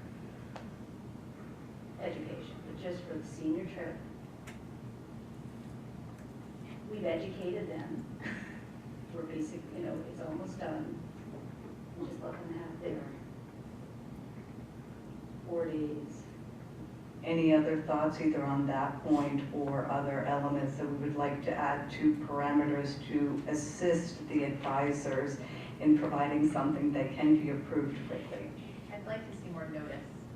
I'd like it to be, if it's coming to us for approval, I'd like it to be more than a couple of months before. I know there was some process here this year, but if we're providing parameters for the future, let's start planning sooner so that we do have time to have conversations and stuff and not feel like kind of under the gun. I feel like what we were presented with this evening as far as the itinerary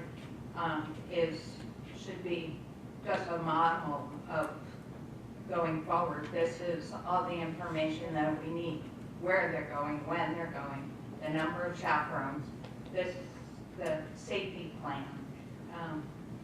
This form says it all. Okay, so a written document that answers the where, when, how many, and so forth, okay? All right, that's helpful. Anyone else? Yeah, I have a lot of experience with field trips from my prior profession, and I actually have experience taking field trips with this place. When my kids were in school, we went to Sturbridge Village and some other places. One of them was a bad experience, and the trip ended up being on the news when we got back. But that didn't affect my vote. I was on that trip. Were you? But my parameters,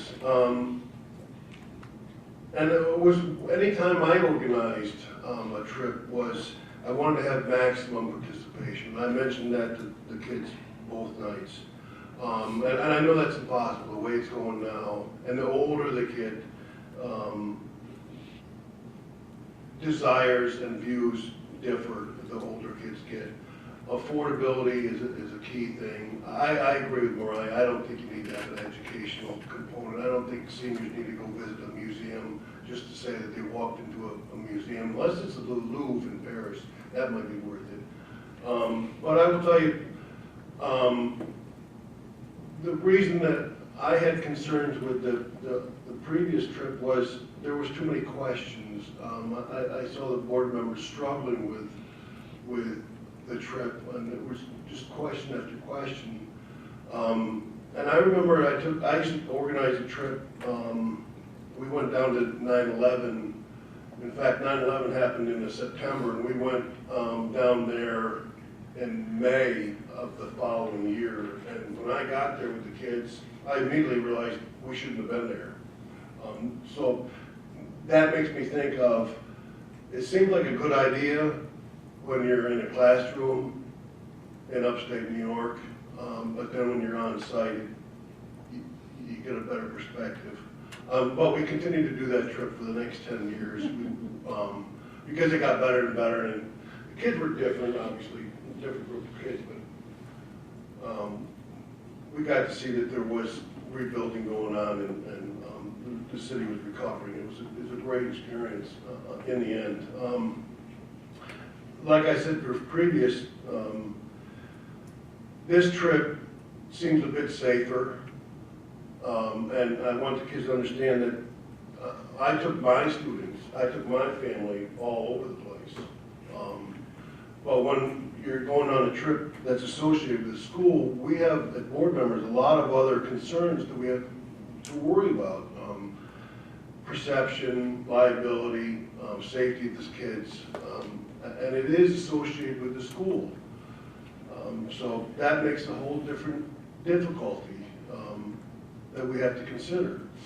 The itinerary that was provided for tonight was just outstanding, and the presentation made everybody a lot more comfortable.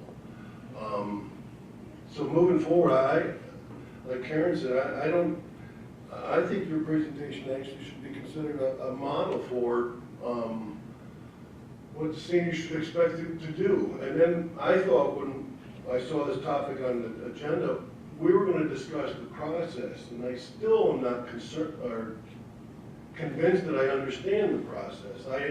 I can assume that the kids come up with some ideas, present the ideas, go to the advisor puts some stuff together, they go to the high school principal, and then eventually makes the mic, and then it comes to us. That may or may not be the entire process, but maybe that needs to be tweaked. I would think that by the time it got to the board level and we're going to approve it, it would be all wrapped up and it would be either a yay or nay, so that the kids are not disappointed when they hear some adults that may or may not know turn them down or say, go ahead, have fun, which I hope we do tonight.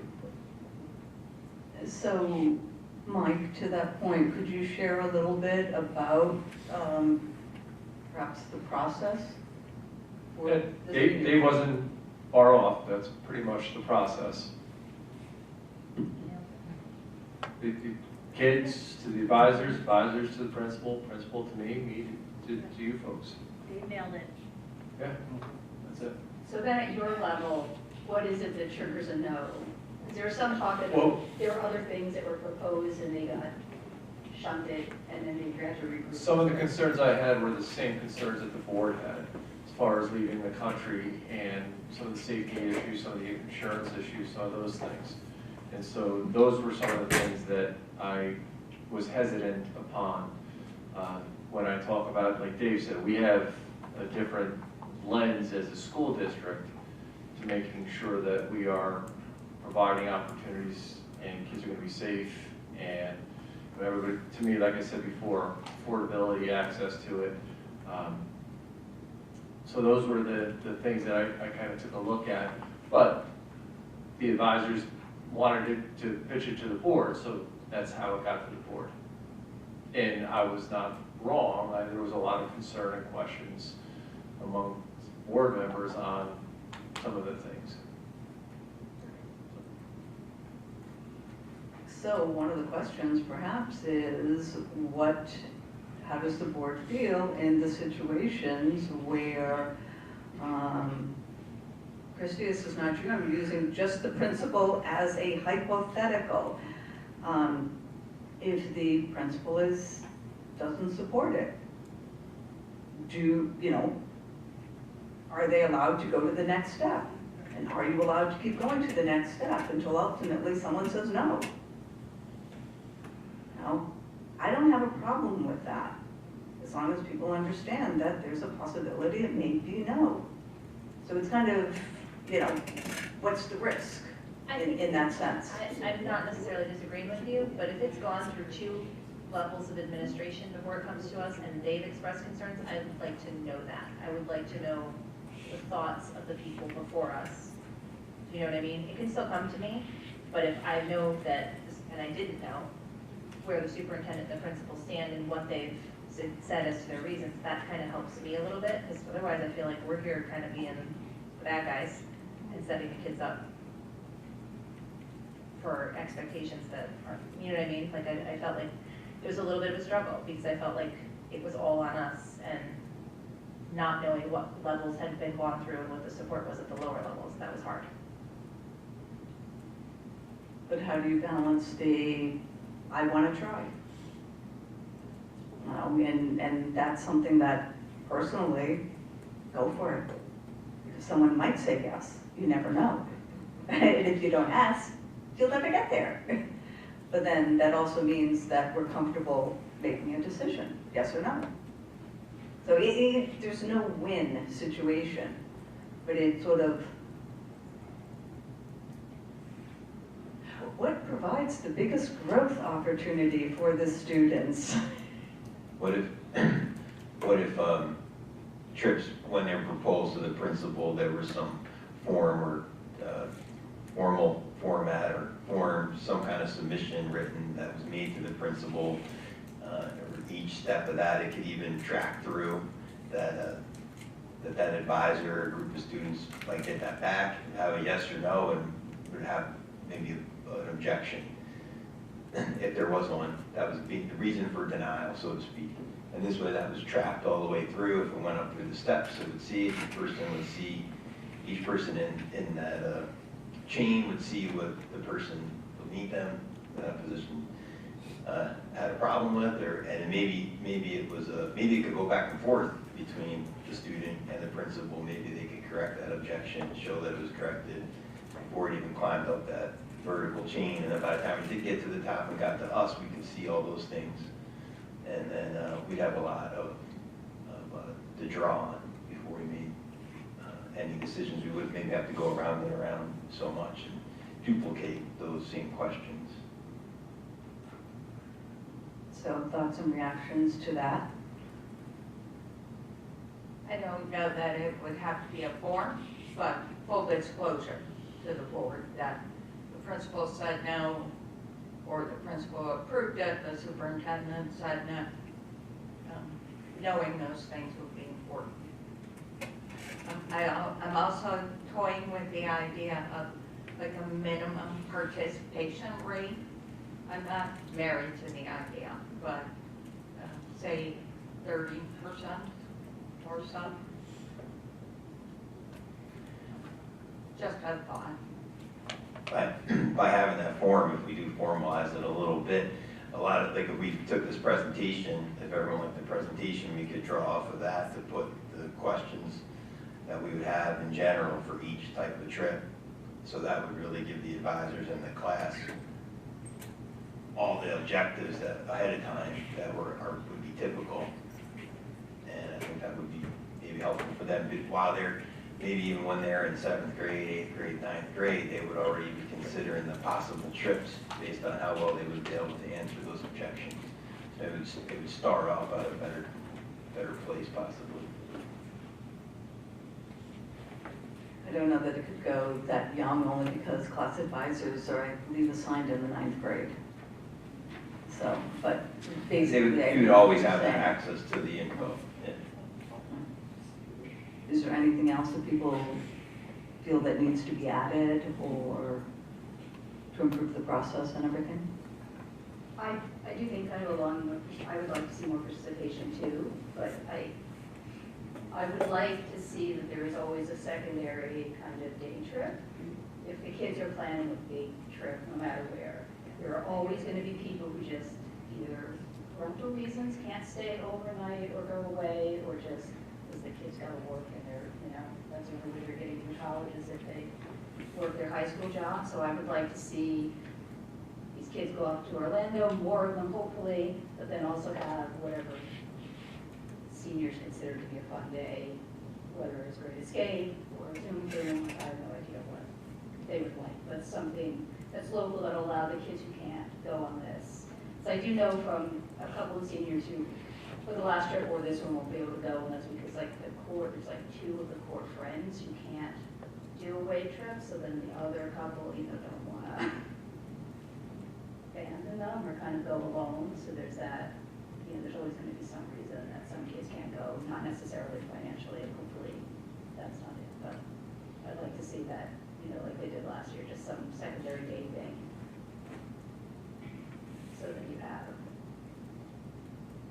better inclusion. Anything else? Yeah, one last thing. I'm glad, I just thought of this, but I'm glad that the students, and Nicole, you can take these back to your friends. I'm glad that they didn't just give up and say, "Ah, forget you. You know, you turn this down. We're not going to do any trip at all." But resilience is a big thing for me, and you know, a lot of kids have the ability to just, you know, step back, rethink, regroup, and then move forward with something different. And I think that's what they did, and they learned on the process. One more thing. Go ahead. So I know this is a senior class trip, we're framing this around, but for me, the big thing is participation. One of the things that I think of a class or a group, the participation part is really important. And I'm going to rewind it back to like Nature's Classroom. In the elementary school, they make a great effort to see that everybody can go to Nature's Classroom. And I know at the senior level, we do get groupings and cliques that happen and so forth. And so it's not the same thing or the same thing to all the individual groups. But I think if it's going to be a senior trip, it should be as inclusive as possible.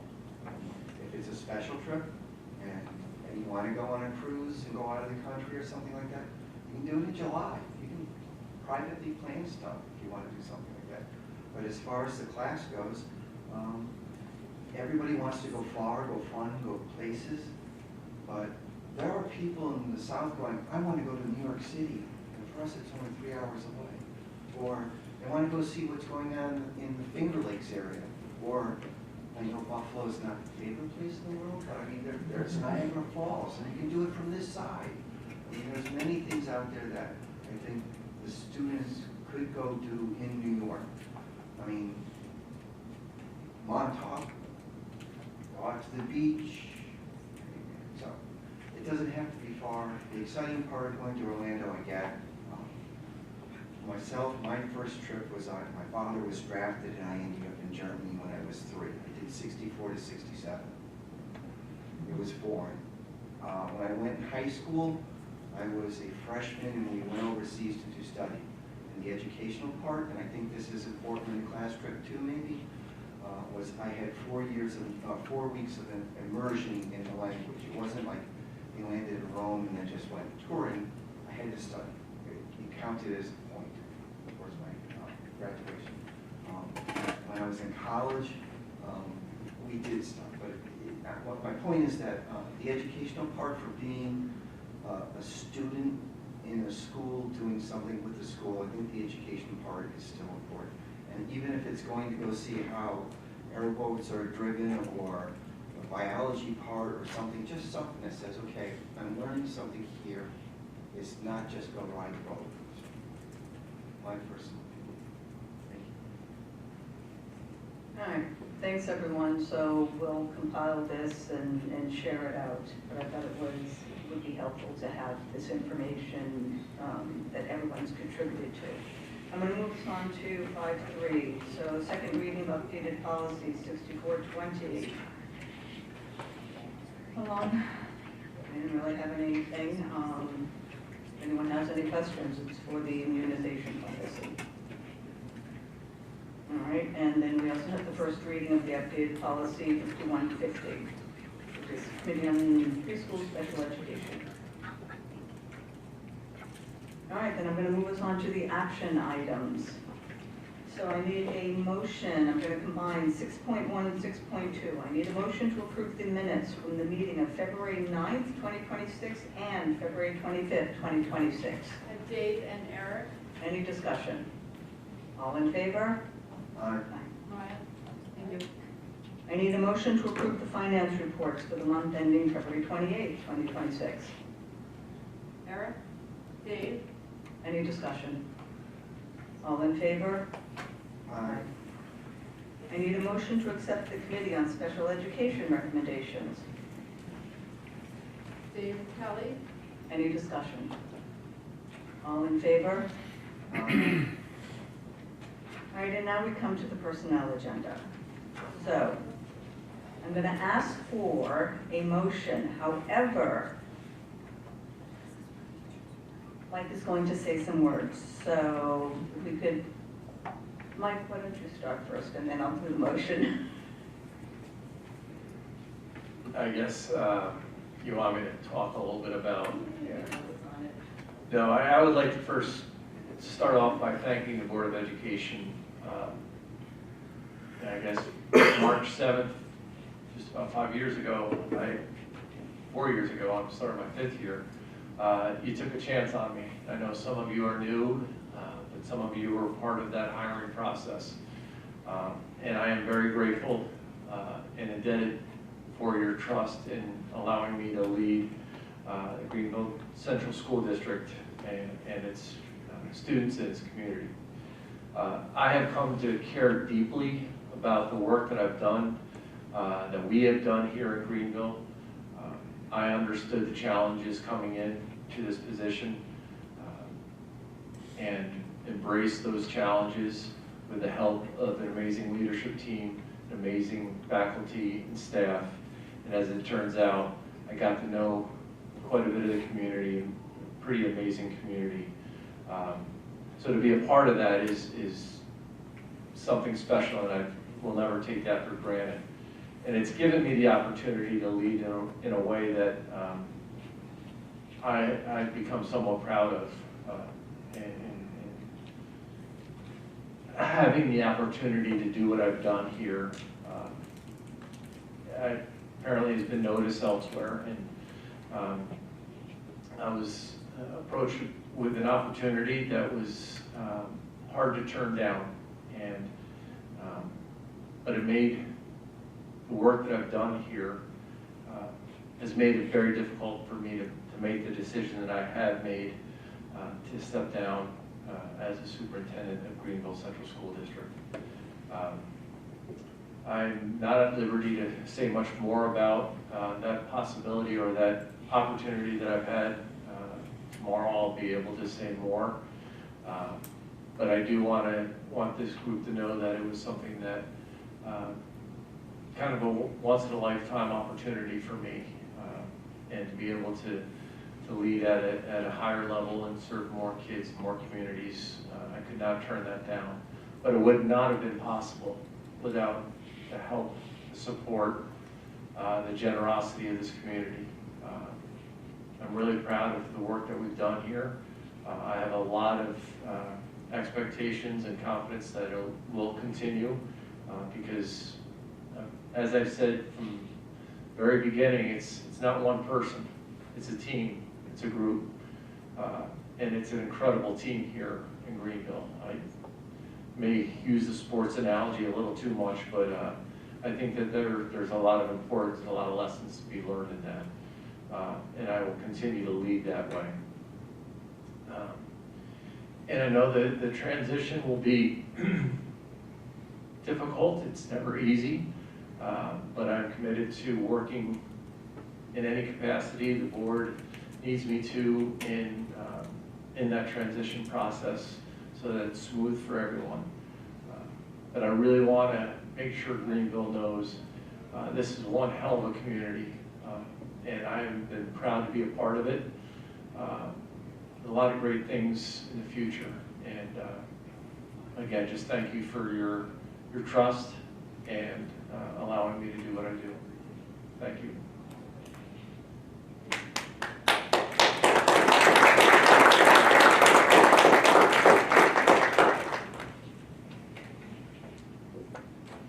Life happens and opportunities come up when we're planning. And when you shared it, you just had to. And I don't want to lose you, Mike, but you just have to. You know, and I think that I said it kind of with a heavy heart because it has felt so much like a family, and I really appreciate all of that, all that you've done. I think that when I say community, to me, that's faculty, it's the public, it's like, it's everything. It's an all-encompassing word for that. And we are gonna miss you. Wow, you know where we are. Change is never easy. And so really from the bottom of our heart, we wish you all the best. like I said, life happens when we're planning. Like when we're not. Sometimes the path opens up and sometimes you have to take it for that. Does anyone else want to share anything? Don't feel like you have to. Then, I am going to ask for a motion to approve the personnel agenda. Karen, Mariah, Any discussion? Thank you, Mike. Truly my pleasure. All in favor? Aye. We wish you all the best, Mike.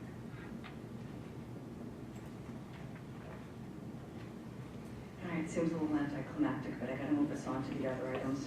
6.6, I have a motion to approve the resolution dated March 9, 2026 for the Board of Education of the Greenville Central School District authorizing a proposition to be presented to the voters at the annual district meeting.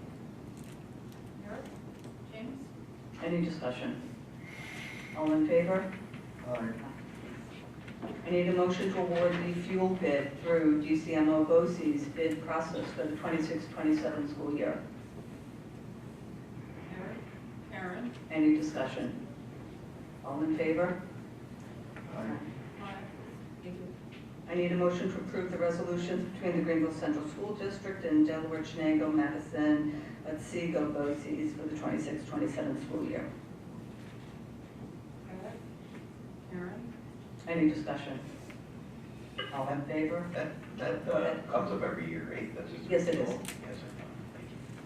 So it's a cooperative purchasing resolution, right, between the BOCES to draft the bids and place the legal advertisement accepting an opening of the bids. So it's kind of a part of the process that we have to approve. Thank you, yeah, cool. Any other questions? All in favor? Aye. I need a motion to approve the intermunicipal tuition agreement between the Greenville Central School District and Cairo Durham Central School District for the 25-26 school year. Kelly, Any discussion? All in favor? Aye. I need a motion to approve the health and welfare services contract between the Greenville Central School District and South Colony Central School District for the 25-26 year in the amount of $1,885.02. Eric and Mariah, Any discussion? All in favor? Aye. I need a motion to approve the updated policies 3160 and 3210. Kelly, Mariah, Any discussion? All in favor? Aye. I need a motion to approve the overnight field trip for the class senior 2026 senior trip. Karen and Mariah, Any discussion? All in favor? Aye. Enjoy. I need a motion to approve the overnight field trip for the DECA Club. Am I saying it correctly? Thank you. Eric, James, Any discussion? All in favor? Aye. Aye. I'll go abstain because a lot of them do that this year. Okay. I'll find someone. Well, I do want to say that there is precedent when you get to a certain level that. All right, so moving us on to topics for discussion at a future meeting. Does anyone have anything?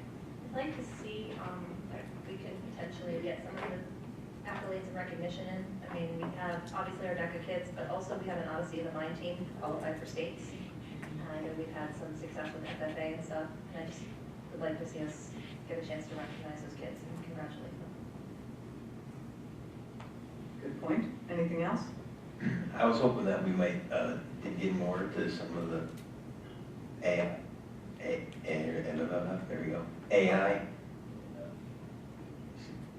My speaker's not working, sorry. It's the AI. It's the AI.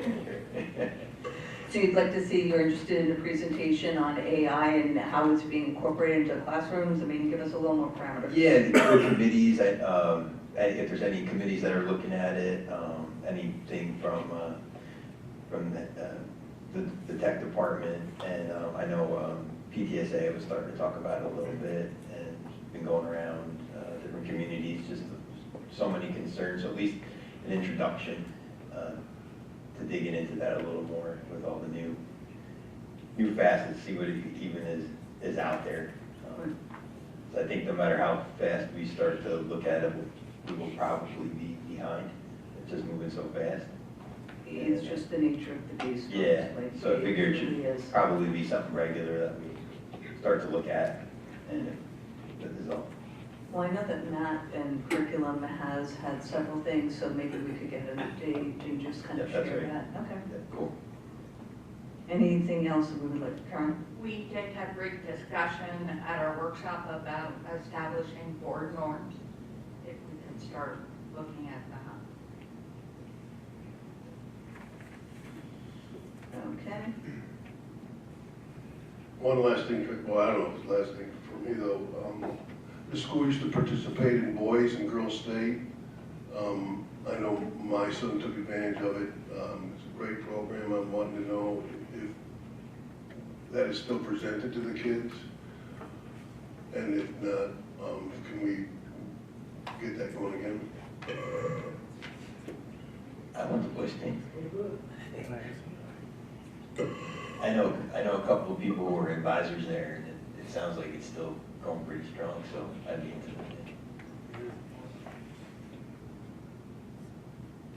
Okay.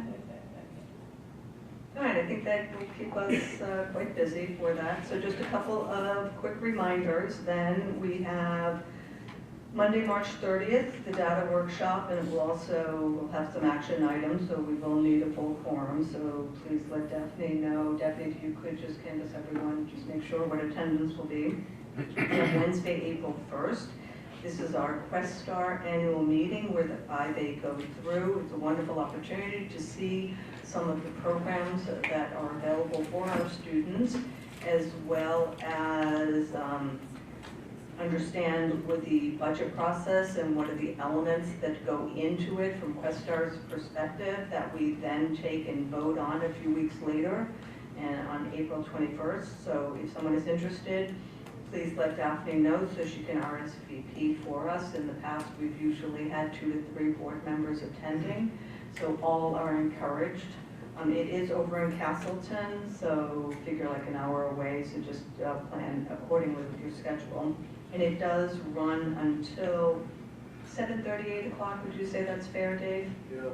Just so that people, don't go thinking that you're going to be out in 30 minutes. It's not. But I highly recommend it. It's very informative, and it's a wonderful way to see what the students are doing with some of the programs. Then on June 6th, mark your calendars that we have Relay for Life.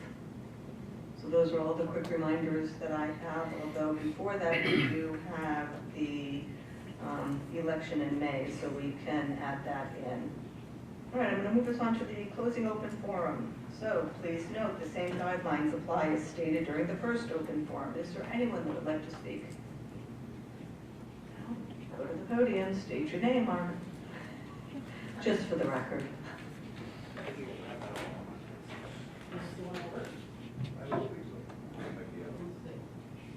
Does this work? Yeah. You gotta control the AI. I'm Margaret Kelly. I'm sorry, I'm old, I've been around a long time, so I got like a lot to say. Now, as some other people before me used to. Anyway, transportation distance. As a community, we had a referendum. I want to say it was in 2000. Dave Burnham was superintendent at the time, to vote that we would transport all students to school. They would not have to walk. There's a state policy that unless you've had a referendum as a school community, you have to transport, I think it's elementary school kids for a half a mile, and high school kids, beyond half a mile, and high school kids beyond a mile. So if we were to go to an austerity budget, we could not provide transportation to high school kids who lived within a mile of the school and elementary school kids, I believe it was, who lived within a half mile of the school, unless the community had done a referendum. We did do that referendum. I want to say it was 2000. I'm sure you can find it. If you can't, go up in my garage and find it. The community voted to provide transportation even in the event of an austerity budget, because we have Route 81 and 32, and we definitely didn't want kids walking along that. So that's in like with the transportation policy that I know Karen was asking about. Senior trip has always been a challenge. My husband was class advisor. Someone may remember that senior trip. He still remembers it because they tried to kill him. I mean, no, but he did come down with bronchitis. He was class advisor to the class of '98. He never was class advisor again because, you know, they were terrible kids. As James can tell you, he was a class officer even, so that tells you how bad they were. But anyway, they had a very good trip. He just didn't get any sleep. Anyway, they went up to Lake George, they did Great Escape, then they did like the Minnehaha or the boat. And then the next day they went to the beach on Lake George and all tried to beat Mr. Evans at volleyball. But in the process, Mr. Kelly didn't get any sleep, so that was bad. But at the time there was talk, and they were only away one night, there was talk that maybe there should be sort of a standard school senior trip that everyone would look forward to, and it would be a tradition, so that the class advisors wouldn't have to go through this hazing experience of trying to plan a senior trip and starting from scratch. So I just throw that out there. Most kids were able to go. Some kids I think may have just even gone for one day, but it's close enough, it's affordable, and then maybe it can kind of bring the class together but not cost a fortune. So I remember the class officers, when they first started talking about what they wanted to do, they started saying they wanted to go to Nature's Classroom because they had such a good memory from that experience. Okay, that's number 2 on my list. And then the other thing I just wanted to say was thank you, Superintendent Bennett, and thank you for what you've done for us. And you know, it's important to try to leave things better than you found them, and I think you can go home feeling like you did. So thank you very much. So, and thank you all of you. Margaret, you are correct. It was in 2002, and it passed by 54% transportation. Thank you. And just for clarification, we did beat Mr. Evans. He's listening. Well, good evening. Is it working? Only for me. Good evening. My name is Brian Reeves. No, use the other one.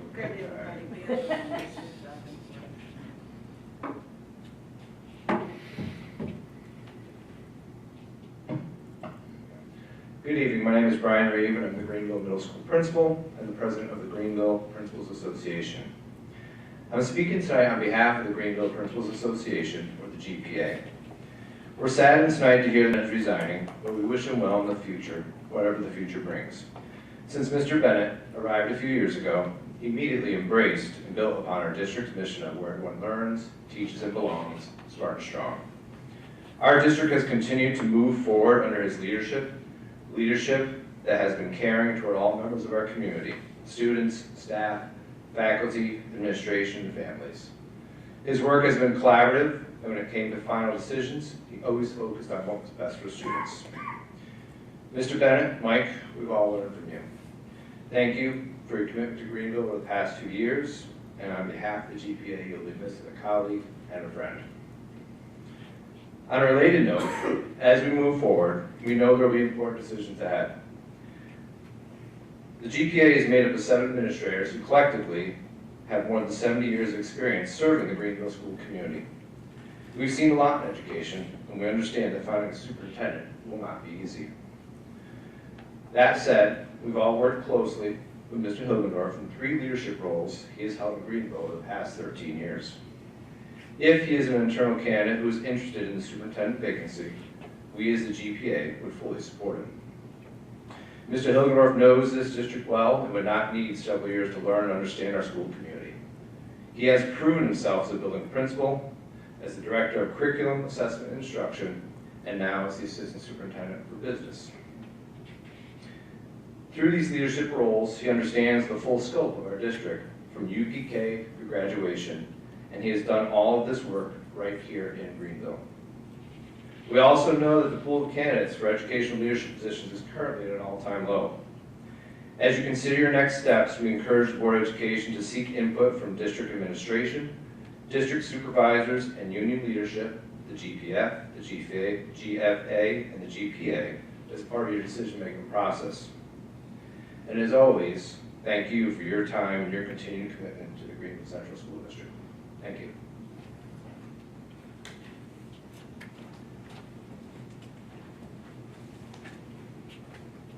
Hi, everybody. I want to start by thanking Mr. Bennett, obviously, for his leadership and most importantly, his friendship, bestie, for the last 4 years. Our office is not going to be the same without you, but we are very, very proud of you and everything that lies ahead. Now, I have a proposition for you. If you do stay, I promise not to put you and Mr. Reeve on opposite teams at this year's staff basketball game, if that's a determining factor for you. I'll let you think and we can reconvene tomorrow. In all seriousness, I am actually here to speak on behalf of the district office. I was voted on for that regarding Mr. Bennett leaving us. Our team of 6 is made up of taxpayers and graduates and active members of this community, from human resources to finances and daily operations that support our students, our staff, our families. We work within these systems that keep our district running every day. But because of that, we care very deeply about the success of our schools, and we truly understand that the responsibility that you all as board members carry, and we thank you for that. In many organizations, whether in education, the private sector, or government, when the leader departs, the second in command steps forward to provide stability while a long-term decision is made. And stability is exactly what our community needs in the coming months. As you know, neighboring districts are struggling to find qualified superintendent candidates, but we, however, are fortunate to already have someone with that level of experience and commitment that those districts seek. And he's right here within our leadership team. Avoiding me. As you begin planning for the transition ahead, we respectfully ask that you consider, if you have not already, having a conversation with our Assistant Superintendent for Business, Todd Hilgendorf, about serving as interim superintendent, with the hope that he may ultimately continue on as the successful candidate for the superintendency.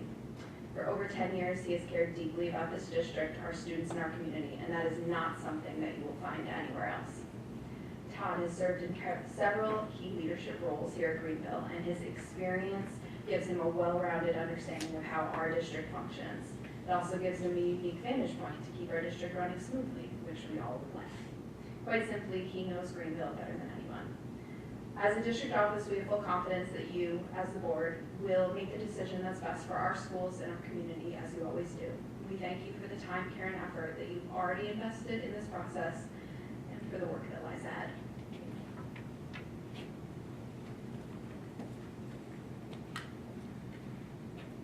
Is there anyone else? I have a letter. Okay. This is a letter I was asked to read from the supervisors. Richard Outram, our Director of Facilities. Mary Judick is our Transportation Supervisor, and Tracy Churchill, Food Service Manager. Dear members of the Greenville Central School District Board of Education, as supervisor who have had the privilege of working closely with Todd Hilgendorf, our Assistant Superintendent for Business, we are united in our strong support for his transition to the role of superintendent. Through his tenure, he has consistently excelled in his role and become an indispensable asset to our district. As a district, we have experienced Todd's commitment to the success of our students and staff throughout his roles with ambitious dedication. Todd has fostered trust and communication across our teams, developing respectful working relationships with each of us. When challenges arise, he demonstrated remarkable problem-solving skills by listening carefully, analyzing the situation, and finding effective solutions that benefit everyone involved. Todd's journey to this point is marked by hard work, perseverance, and a true passion for education.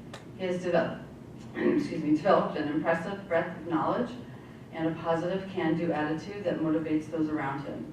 His aptitude for leadership, coupled with his personal skills, make him exceptionally well-suited to guide our district into the future. Most importantly, his love for the district and for the people who work here is evident in everything he does. He leads by example and consistently prioritizes the needs for our staff and students. We are confident that his appointment as superintendent would not only benefit the district, but also a testament to the dedication and effort he has shown throughout his career. Todd will only perpetuate our district's success as superintendent. All right, thank you, everyone. Then I am going to ask for a motion to be made to adjourn to executive session to discuss personnel matters. Chairman Dave? Any discussion? All in favor? Aye. Thank you.